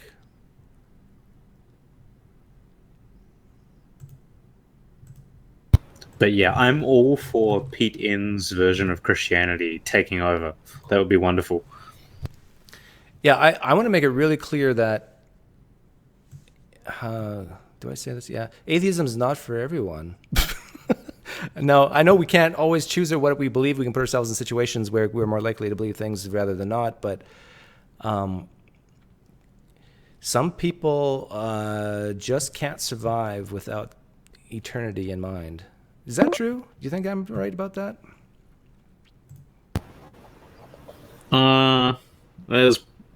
It's a pretty some people. That's a pretty light claim, Doug. You're gonna have to go for something a bit more than that. You know, there could just be like one deranged guy down the road, and that claim would be true. So, you want me to be more dogmatic? Yeah, you did put your neck out there, but okay. Some people are so weak and insecure and needy that they need Jesus. That's is that better? Yeah, that was better. That's like something worthy of critique. Hey, Tom. And I really, what happened? Tom, come back. Here he I think maybe something was going wrong on his side. Oh yeah, his All right, can you hear me now? Yeah, we can hear you. All right. Wasn't picking up my mic there for a minute. Okay. How you doing? Pretty good. How are you? Yeah, I'm good. Yeah, you guys know each other. What you did wrong, we went through the whole debate, and what you got wrong was the cross-examination of John. Right, because I didn't actually ask him any questions, just let him ask the questions. Yeah. Did you hear me say that, or did you figure that out on your own? Oh, no, I already knew that. Like, I just got home like a few minutes ago. Okay. But, yeah, I did that intentionally. There was not really many questions I wanted to ask him. I was pretty much okay with him guiding the questions. No. You take that. Don't give that opportunity up. You got to take it, seize it. You got to ask poof or drown, Jonathan. Even if it's unrelated to the debate. Consider this rhetorically, though. If he does so well and he didn't even take all of his opportunities, how much more does it look like he won? I don't know.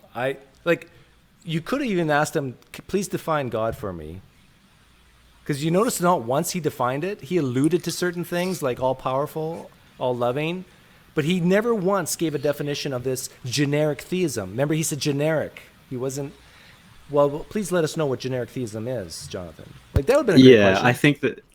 I think though, Tom, you did really well with like pointing out how it is the case that the space of possible gods is much larger than this narrow little band that he selected that makes predictions about what the world would be like. Right. Well, that was kind of the entire point of my argument, was that if he's going to simply just define out all of the other alternative possibilities, as atheists, we can just do the same thing and say, well, just define out the other possible universes, and this is the only possible universe because of some super law or whatever, and we get the same probabilities. Yeah. So I was mentioning earlier in the chat that I liked how you jumped into his epistemological framework, even though it's something that you don't actually accept. Yeah, I think that it's fundamentally flawed. I don't think Bayesian epistemology can be applied to things that aren't empirical. But even if I accept it, it still doesn't work because he's just defining all of the alternatives out of existence to make his seem more plausible, which just doesn't work. Yeah. Now, Tom, you're good, but you're not that good. Because what you should have done is you should have used that first slide that Jonathan put up and did this. Did what? Here, I know it's small. Let me read it to you. This is what I did like 5 minutes before I live streamed tonight. I took his slide, all the steps to go from the universe to a moral arena, whatever he called it. And just say, what's the probability of this universe with all its wasted space, black holes, dark matter, given theism? Let's be generous, give it 0.1%. What's the probability that only 4% of the universe is far, far less life-permitting, given theism? Let's be generous, give it 0.1%. And just keep going down. The last one is, what's the probability that a volcano or a hurricane can kill thousands of people at a random, given theism? Let's be generous and give it 0.1%. Wouldn't you know it, when you multiply all these things together, you get less than 1 times 10 to the negative 24 probability of theism. We're back to square one, Jonathan. Yeah, I'm sure he'd probably just argue, but we have excuses for all of those things. Exactly, but let him... Yeah, that's definitely true. In fact, there's probably Christians typing to me right now in the comments, because I said that earlier. They're giving, no, but we can explain why this and why, because there's problem of suffering, why it's because he had moral sufficient reasons, blah, blah, blah. But though, Tom, you do actually understand why it is the case that when they make that move in the game of providing excuses within the Bayesian framework, it does actually still have the same associated cost as what the evidence would have been in the first place. Right, unless they specifically try and define that out of their math, which is what they're probably going to do. They're probably going to say that there's some special exclusion case where it doesn't really apply in that same sense. Yeah, well, what I find that they do is they say, oh no, there are these very tight, simple properties, and from that we can derive these things all as entailments. And then you try to check their work and it's just hand waving. Yeah, exactly. Okay, so this is Monday morning quarterbacking, but early on in the video, Jonathan talked about, you remember that single-celled thing going to a multi-celled organism? Right. And he was basically saying atheism, he didn't use the word explain, but basically said atheism can't explain that without a God with foresight or something like that. You mean the part where he was doing the probabilities and he said this occurring on atheism is extremely improbable? Right, because you need a God with foresight. He used the word foresight. I would have pounced on that and saying, how exactly does foresight explain it? Well, I think that's the same as the design argument. You need some kind of design or intentionality. Yeah, and you just kept hammering home to him that this is an argument from ignorance, which it was. Let's see. Oh, and did you catch that? Have you watched it since you did it? Yeah, at multiple times speed though, so I'm not sure if I caught it. Okay. Did you catch that on 2 occasions he admitted that morality is presupposed, that objective morality is presupposed, that without a God you can't have it? Right. That was one of the questions you asked in the Q&A. Yeah. I didn't know that there was a second time though. He actually used the word presuppose twice. And so here's an evidentialist trying to give an evidential type argument using that word twice. Well, I think the argument is that he presupposes that there is a being who is moral, and then using that as the starting point, he says, given this being that we presuppose, a universe that we see around us has this probability. So I think he's intentionally presupposing those as just the properties of the God as a starting point. And then in I think this is true, but in 2 timestamps, at 50:51 and at, I don't know the other one, at one point he agreed with you that you can divide up the probability for theism by all the different versions of God. Yeah. And then by the end, he disagreed with you. No, you can't do that. I don't know. Right. He said you could do that, but those aren't actually gods. We're only talking about the actual kind of God, which is how I define it. Yeah. Oh. Yeah. I think those are the big points. Your best part was your second rebuttal to him and your closing statement. If anybody missed Tom's debate with Jonathan, watch his second rebuttal from 53:44 to 55:41 and his closing statements from an hour 22 to an hour 24. Because I think Tom does a really good job of basically summarizing what I call the outsider test for deism. And use it, because Tom is just one man. Cam is just one man. I'm just one man. But if the whole world was to use these arguments, this type of dare I say, rhetoric, it's like, it's powerful. Yeah, it's like an evolution in a game where you have a new strategy and it just completely overwhelms the other team, and then they're going to have to adapt in some way to get a new strategy. I kind of see this whole big debate between theism and atheism as just a giant, like a chess game with different strategies being employed. Do you think it's ever going to go away? Yeah, I think that it's going to diffuse to such a degree that it's going to be unable to be coherent to the broader public, and if the broader public loses interest, it's going to lose funding and it's going to die out. I'm kind of think that it's already getting close to that, right? Like, yeah, I mean, it started with Darwin, and it's crazy. Yeah, Darwin with his Origin of Species made a huge impact on how it was no longer accepted at the time period because of his work, and that was essentially the major stepping stone in moving away from theism. And we just keep going further and further. And as somebody said, like, philosophy is the last bastion of theology. Yeah, we're definitely not ready for it, though. We're not ready for society in the United States is not ready for Christianity to leave. Well, it's not clear to me that that philosophy and apologetics is doing any type of positive influence in maintaining numbers in churches. That's not clear. Maybe it is the case, but it's not clear to me, at least. Oh yeah, I totally agree. It's completely secondary, but it only survives because there are people in the churches who give money to these organizations like the Templeton Foundation. And as soon as that dries up, then these will follow as just like dominoes. Yeah. But I would say that the atheists like Christopher Hitchens and Sam Harris, who argue against the theists, do a really good job of decreasing the amount of people who go to church. I think so too, yeah. Which is why I think there was such a forceful reaction against them. Yeah. And that's kind of my goal. My goal is to be like them. Yeah, I want to. So I'll say one thing. Okay, here we go. It's time to pump up Tom's head. I remember jumping into a private hangout with you.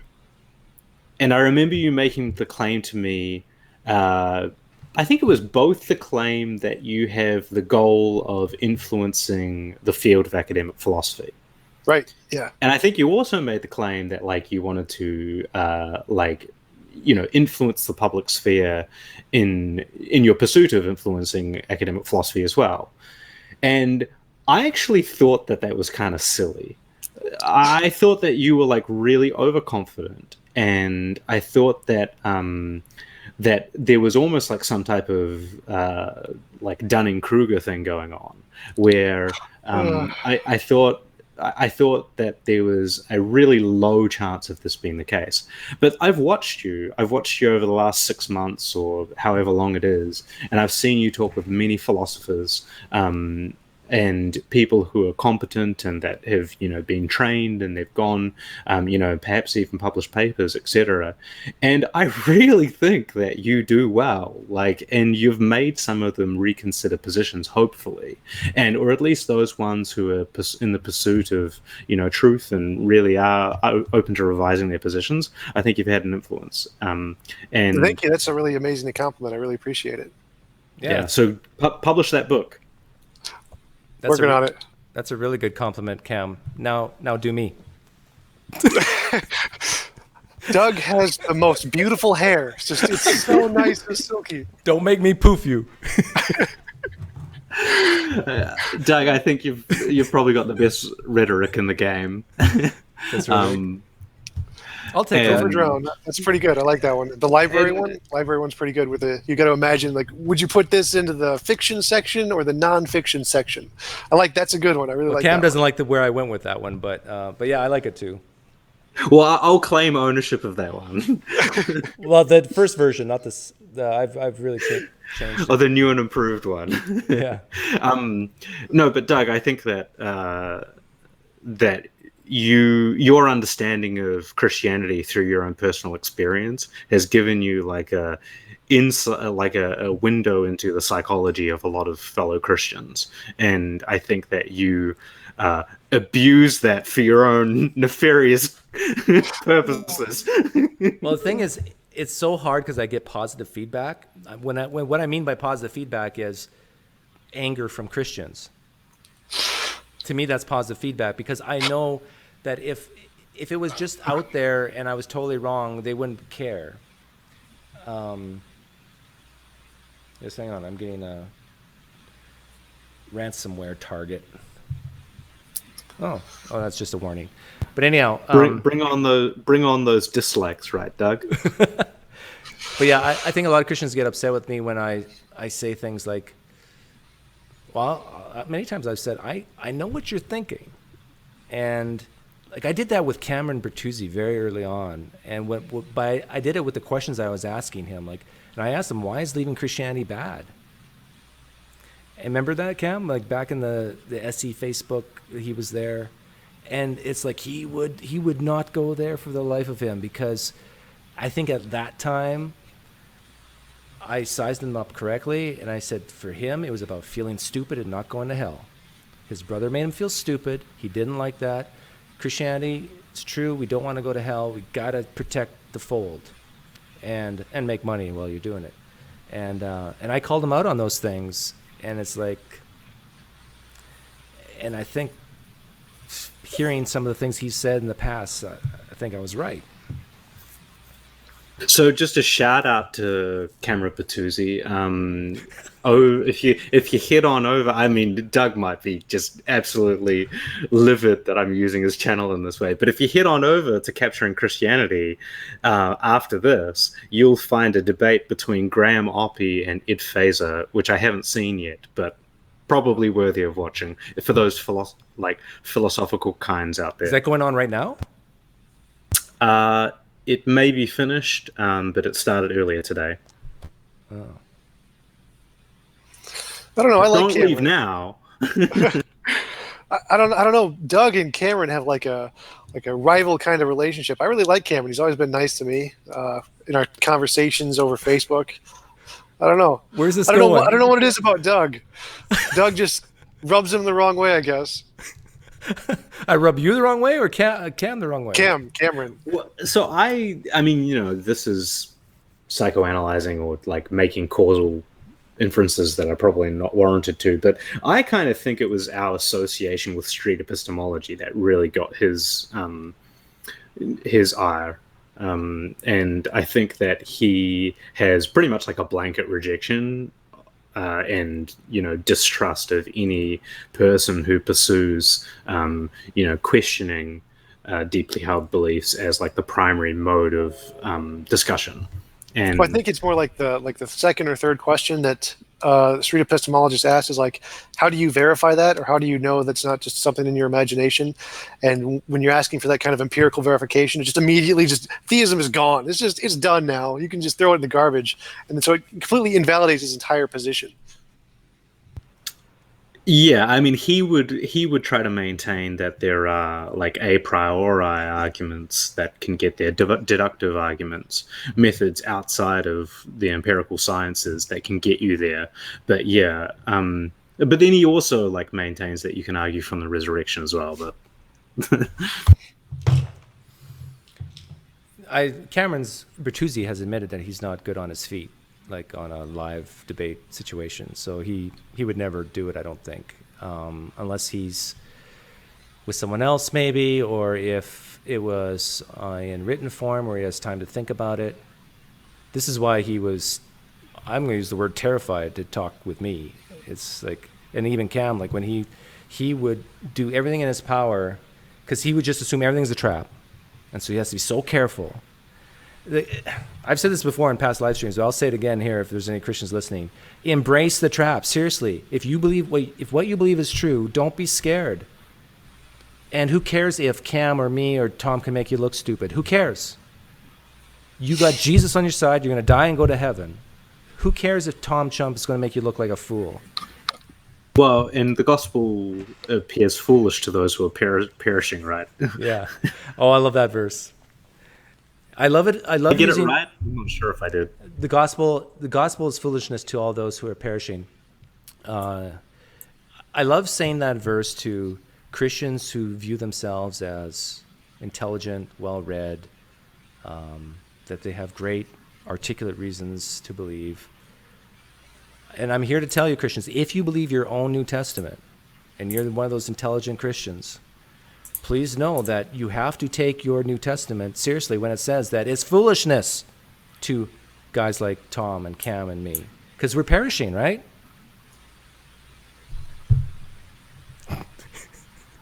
See, it's stuff like this that, where you can throw out their own scriptures back at them. And then God often uses the weak to humble the strong. He uses the foolish to humble the wise. Christians, you need to be weak. You need to be foolish. You need to admit your neediness. Because in that situation, God can use you for powerful means. See, this is what Christians are listening and they know what I'm saying is true, but they don't like to hear it because they don't want to feel like they're weak and foolish, and they want to be lambs. Believe like a child. Yeah. So someone asked me what would lower my confidence. I guess lower my confidence. In what? In what? I don't know. In Tom Jump. Oh, I want to see Tom get absolutely destroyed by Ray Comfort. Yeah, Ray Comfort. That would lower my confidence in Tom's ability to persuade the academic field. I actually got a couple big philosophers coming on. Ooh, that's exciting. Who have you got? Paul Copan. Oh, wow. That's cool. Ozzy, we're setting something up for September. And Ozymandias the second, Ramses the second. Christopher Hitchens' brother, Peter Hitchens. Oh, wow. That's cool. Yeah, he does the apologetics stick, right? Mm-hmm. They had a debate, which is pretty interesting. The Hitchens brother debate. What are the what's the timeline for those? Hitchens is supposed to be next Wednesday. Paul, we don't have a specific date yet. I just heard from him today. I got a response from him today. And then Ozzy is September sometime. Awesome. And I know that this is like a giant incestuous community, but where can they find you, Tom? YouTube.com/tjump. Like and subscribe. Oh, and I just got approved for YouTube monetization. I'm like, yes. Oh, congratulations. Oh, awesome. Now you'll be making tens and tens of dollars. Right. Now it's got those live chats. Those live chats are awesome. This community has the best subscribers ever. They give so much. They're so generous, so charitable. These guys are awesome. I love the atheist community. You guys are the best. Oh, yeah. And thank you again for the people who donated to this live stream. If I didn't see you, thank you. Thank you. Thank you. So the guy was actually asking me what would lower my confidence in street epistemology. I don't know. Like, do you mean like its effectiveness at sort of getting people to consider their beliefs? I guess like some kind of empirical study would be useful, but I actually I'm not really an advocate of SE. I think that it's worthwhile doing what Tom does, where you actually take a positive position. What did you just say? I mean, I think it's a good method for like creating dialogue with a lot of openness, and I think it raises. I think that I think that approach like has a higher probability that the person will be open to belief revision and self-reflection, but that's in the moment. I also think that like ridicule and things like that can actually produce Hey Doug, you got to earn it, buddy. So are you a SE advocate? I didn't know that, Doug. Yes, I'm advocate. See, here we go. I mean, I always thought that you weren't one to belong to tribes, but SE is a tribe. You asked if I'm an advocate. That doesn't necessarily mean I'm in the tribe. Actually, can I answer the question that he asked? So from my perspective, what would lower my confidence in street epistemology would be if it led to complete skepticism of everything. If you could apply it to anything, if you get no reasonable justification, then I would say street epistemology is just completely useless at that point. Well, that's the thing, though, is that I don't really consider street epistemology to be an epistemic method. It's a conversational tool. And I think that that's one of the primary confusions that comes about when people interact with the community, is they think what street epistemology is an epistemology. No, it's a dialectical method. It's a method of conversation that enables people to examine beliefs and ideas in an open and safe environment, hopefully, and the use of particular strategies of communication that enable those belief revision processes. And so I don't really think it's an epistemology, and I think that that's a confusion. But yeah, you're right. Like, if it turned out that, like, by having a conversation with somebody in an SE style, people who held true beliefs and were justified in holding them, if they were, like, convinced out of their beliefs as a result of questioning, that seems just like a really bad thing to do to people. I like it. Yeah, but you're just like tribes, Doug. That's what's really going on there. You just like to cheerlead for a team. What happened? That explains the shirt. I'm taking your Maverick badge seriously. No longer will you be a Maverick. I don't know. I think that shirt has some really good cheerleader colors. The white and the orange. I like it. You guys do realize which channel you're on right now, right? Oh, it's the end of a stream. Nobody will watch this. No, we both get shrunken heads. Yeah. Oh, I'm normal size again. Thanks, Doug. No, SE is a very useful tool, I think, for people who want to have productive conversations about sensitive topics. That's the way I view it. But I would encourage everybody out there to develop the ability to take a positive position about things with respect to religion or whatever it is that you believe and that you care about. And don't use SE as a method to avoid adopting a burden of proof and making positive assertions. Because I think as well, one of the primary negative reactions towards street epistemology is the perception that it's a way of avoiding making positive claims. And I think that we as atheists or agnostics, we should be in the business of making positive claims and making defenses for them. Because it's easy. Watch Tom. Watch Doug. Just understand the arguments that they make and then employ them. And that's all you need to do. Are you saying I make a lot of positive claims? Yeah, I think you make enough. Yeah, I wouldn't characterize it as a lot, but I do once in a while. That's why I'm not fearful of anyone in a debate or in a conversation. I don't debate, but in a conversation is because I don't have anything to lose like a lot of other people. I'm not doing this for money. I'm 40 some years old. I got less life ahead of me than I got behind me. I don't care too much what people think of me. If someone wants to make me look stupid, that's fine. If someone asks me a question, have you read such and such? I'm more than happy to say, no, I haven't. Someone says, do you know this theory? I say, no. But can I ask you a couple of questions? Do you believe Jesus drowned babies? And it's like,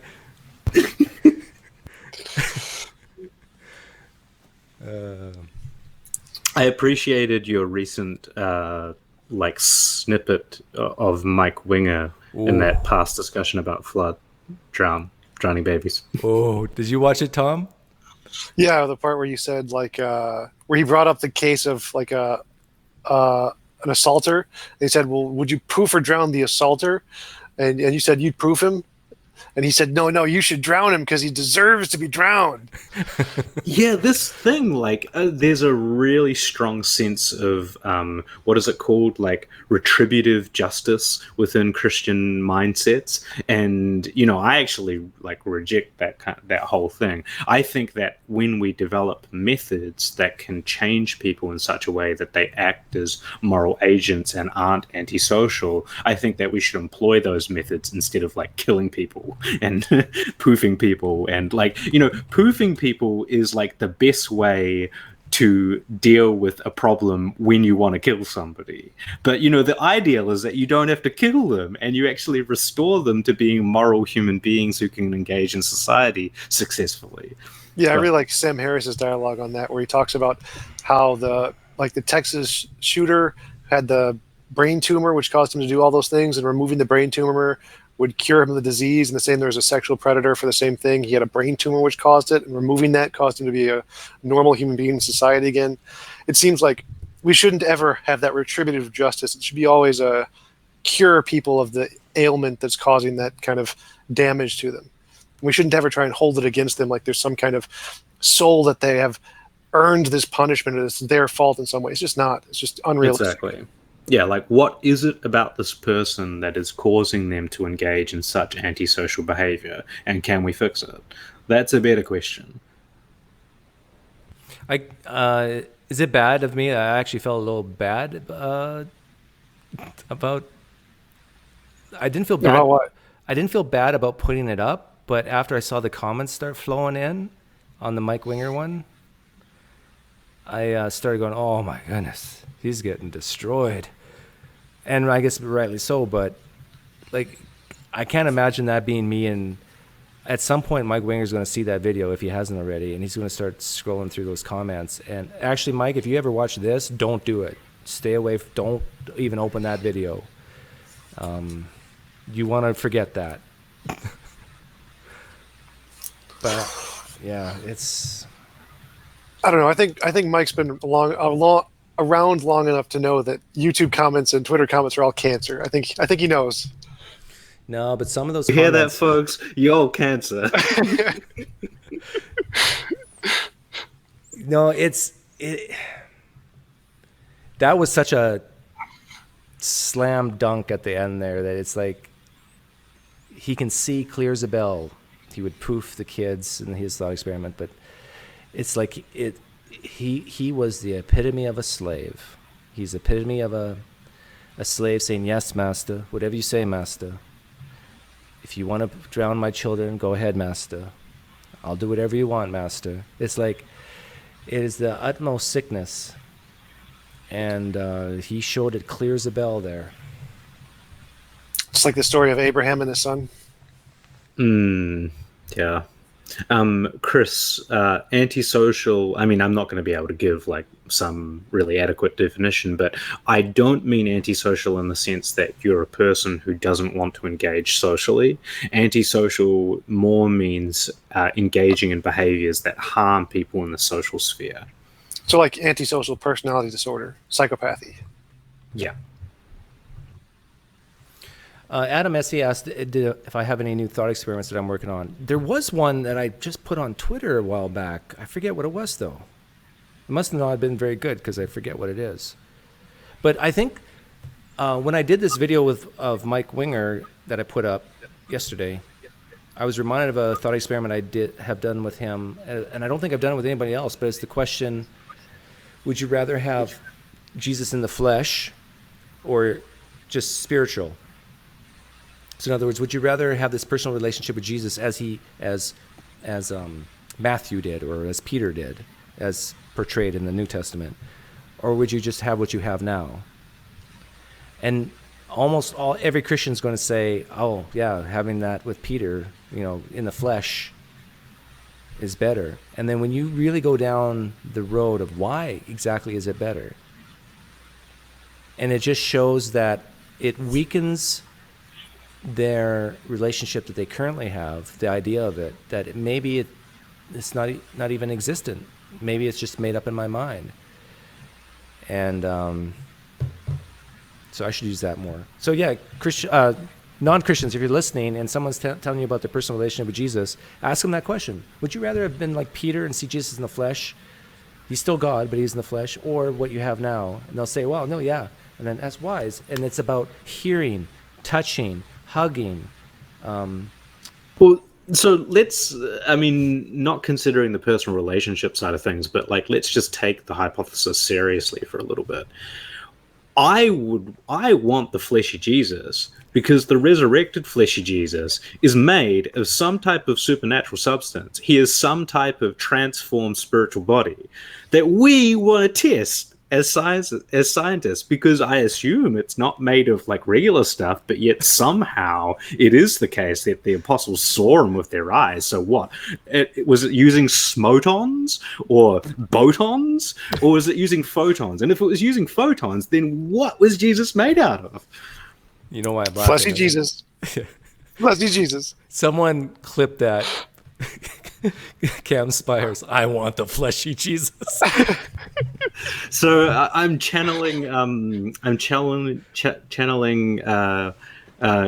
Caven there, from Caven and Columbetti, the guys. If you haven't seen the debate, there's this really excellent debate somewhere on YouTube with I think it's Greg Caven on the resurrection of Jesus.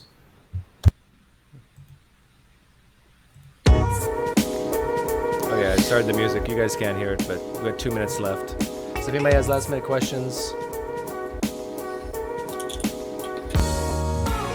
How do you spell Caven? Cavin.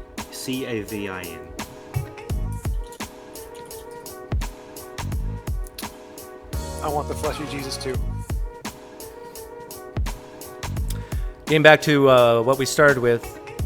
Yeah, you did a very good job, Tom, on the debate. For people who don't know, Jonathan, I think, is a PK, a preacher's kid. I don't think Jonathan remembers a time when he wasn't a Christian. I think that's true. And so He's working on his PhD in cell biology. It's pretty cool. He's been doing that ever since I've known him, and I've known him for 3 years now? I don't know. Takes a while. Yeah. Thanks, Salim. Mind Onion says, T-Jump, sometimes I borrow your arguments. Hope that's okay. Yes, it's okay, Mind Onion. Yeah, I hope everyone does. Tom, just a little bit of a praise. Like, I am on audio conversations with people quite a bit, and I do see people starting to use a lot of what you say. Awesome. It's inspiring. Yeah, we've got some good old imitation going on. Imitation with understanding. Thievery is the best form of flattery. Thanks, Chris Simmons. Chris, quit beating up on me in the chat, in the comments.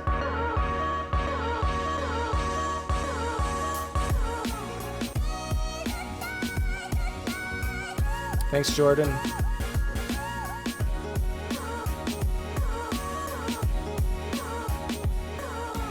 Looks like a bowling shirt. No, it's not a bowling shirt. It's a Duke Kaboom shirt. It's always backwards. And Gerard, this is for you. I'm gonna get you some pop culture wares, Doug. I think this reference is lost on people. It's on Toy Story 4, for goodness sakes. Poof. And it did very well in the box office. Good night, everyone. See y'all. See ya.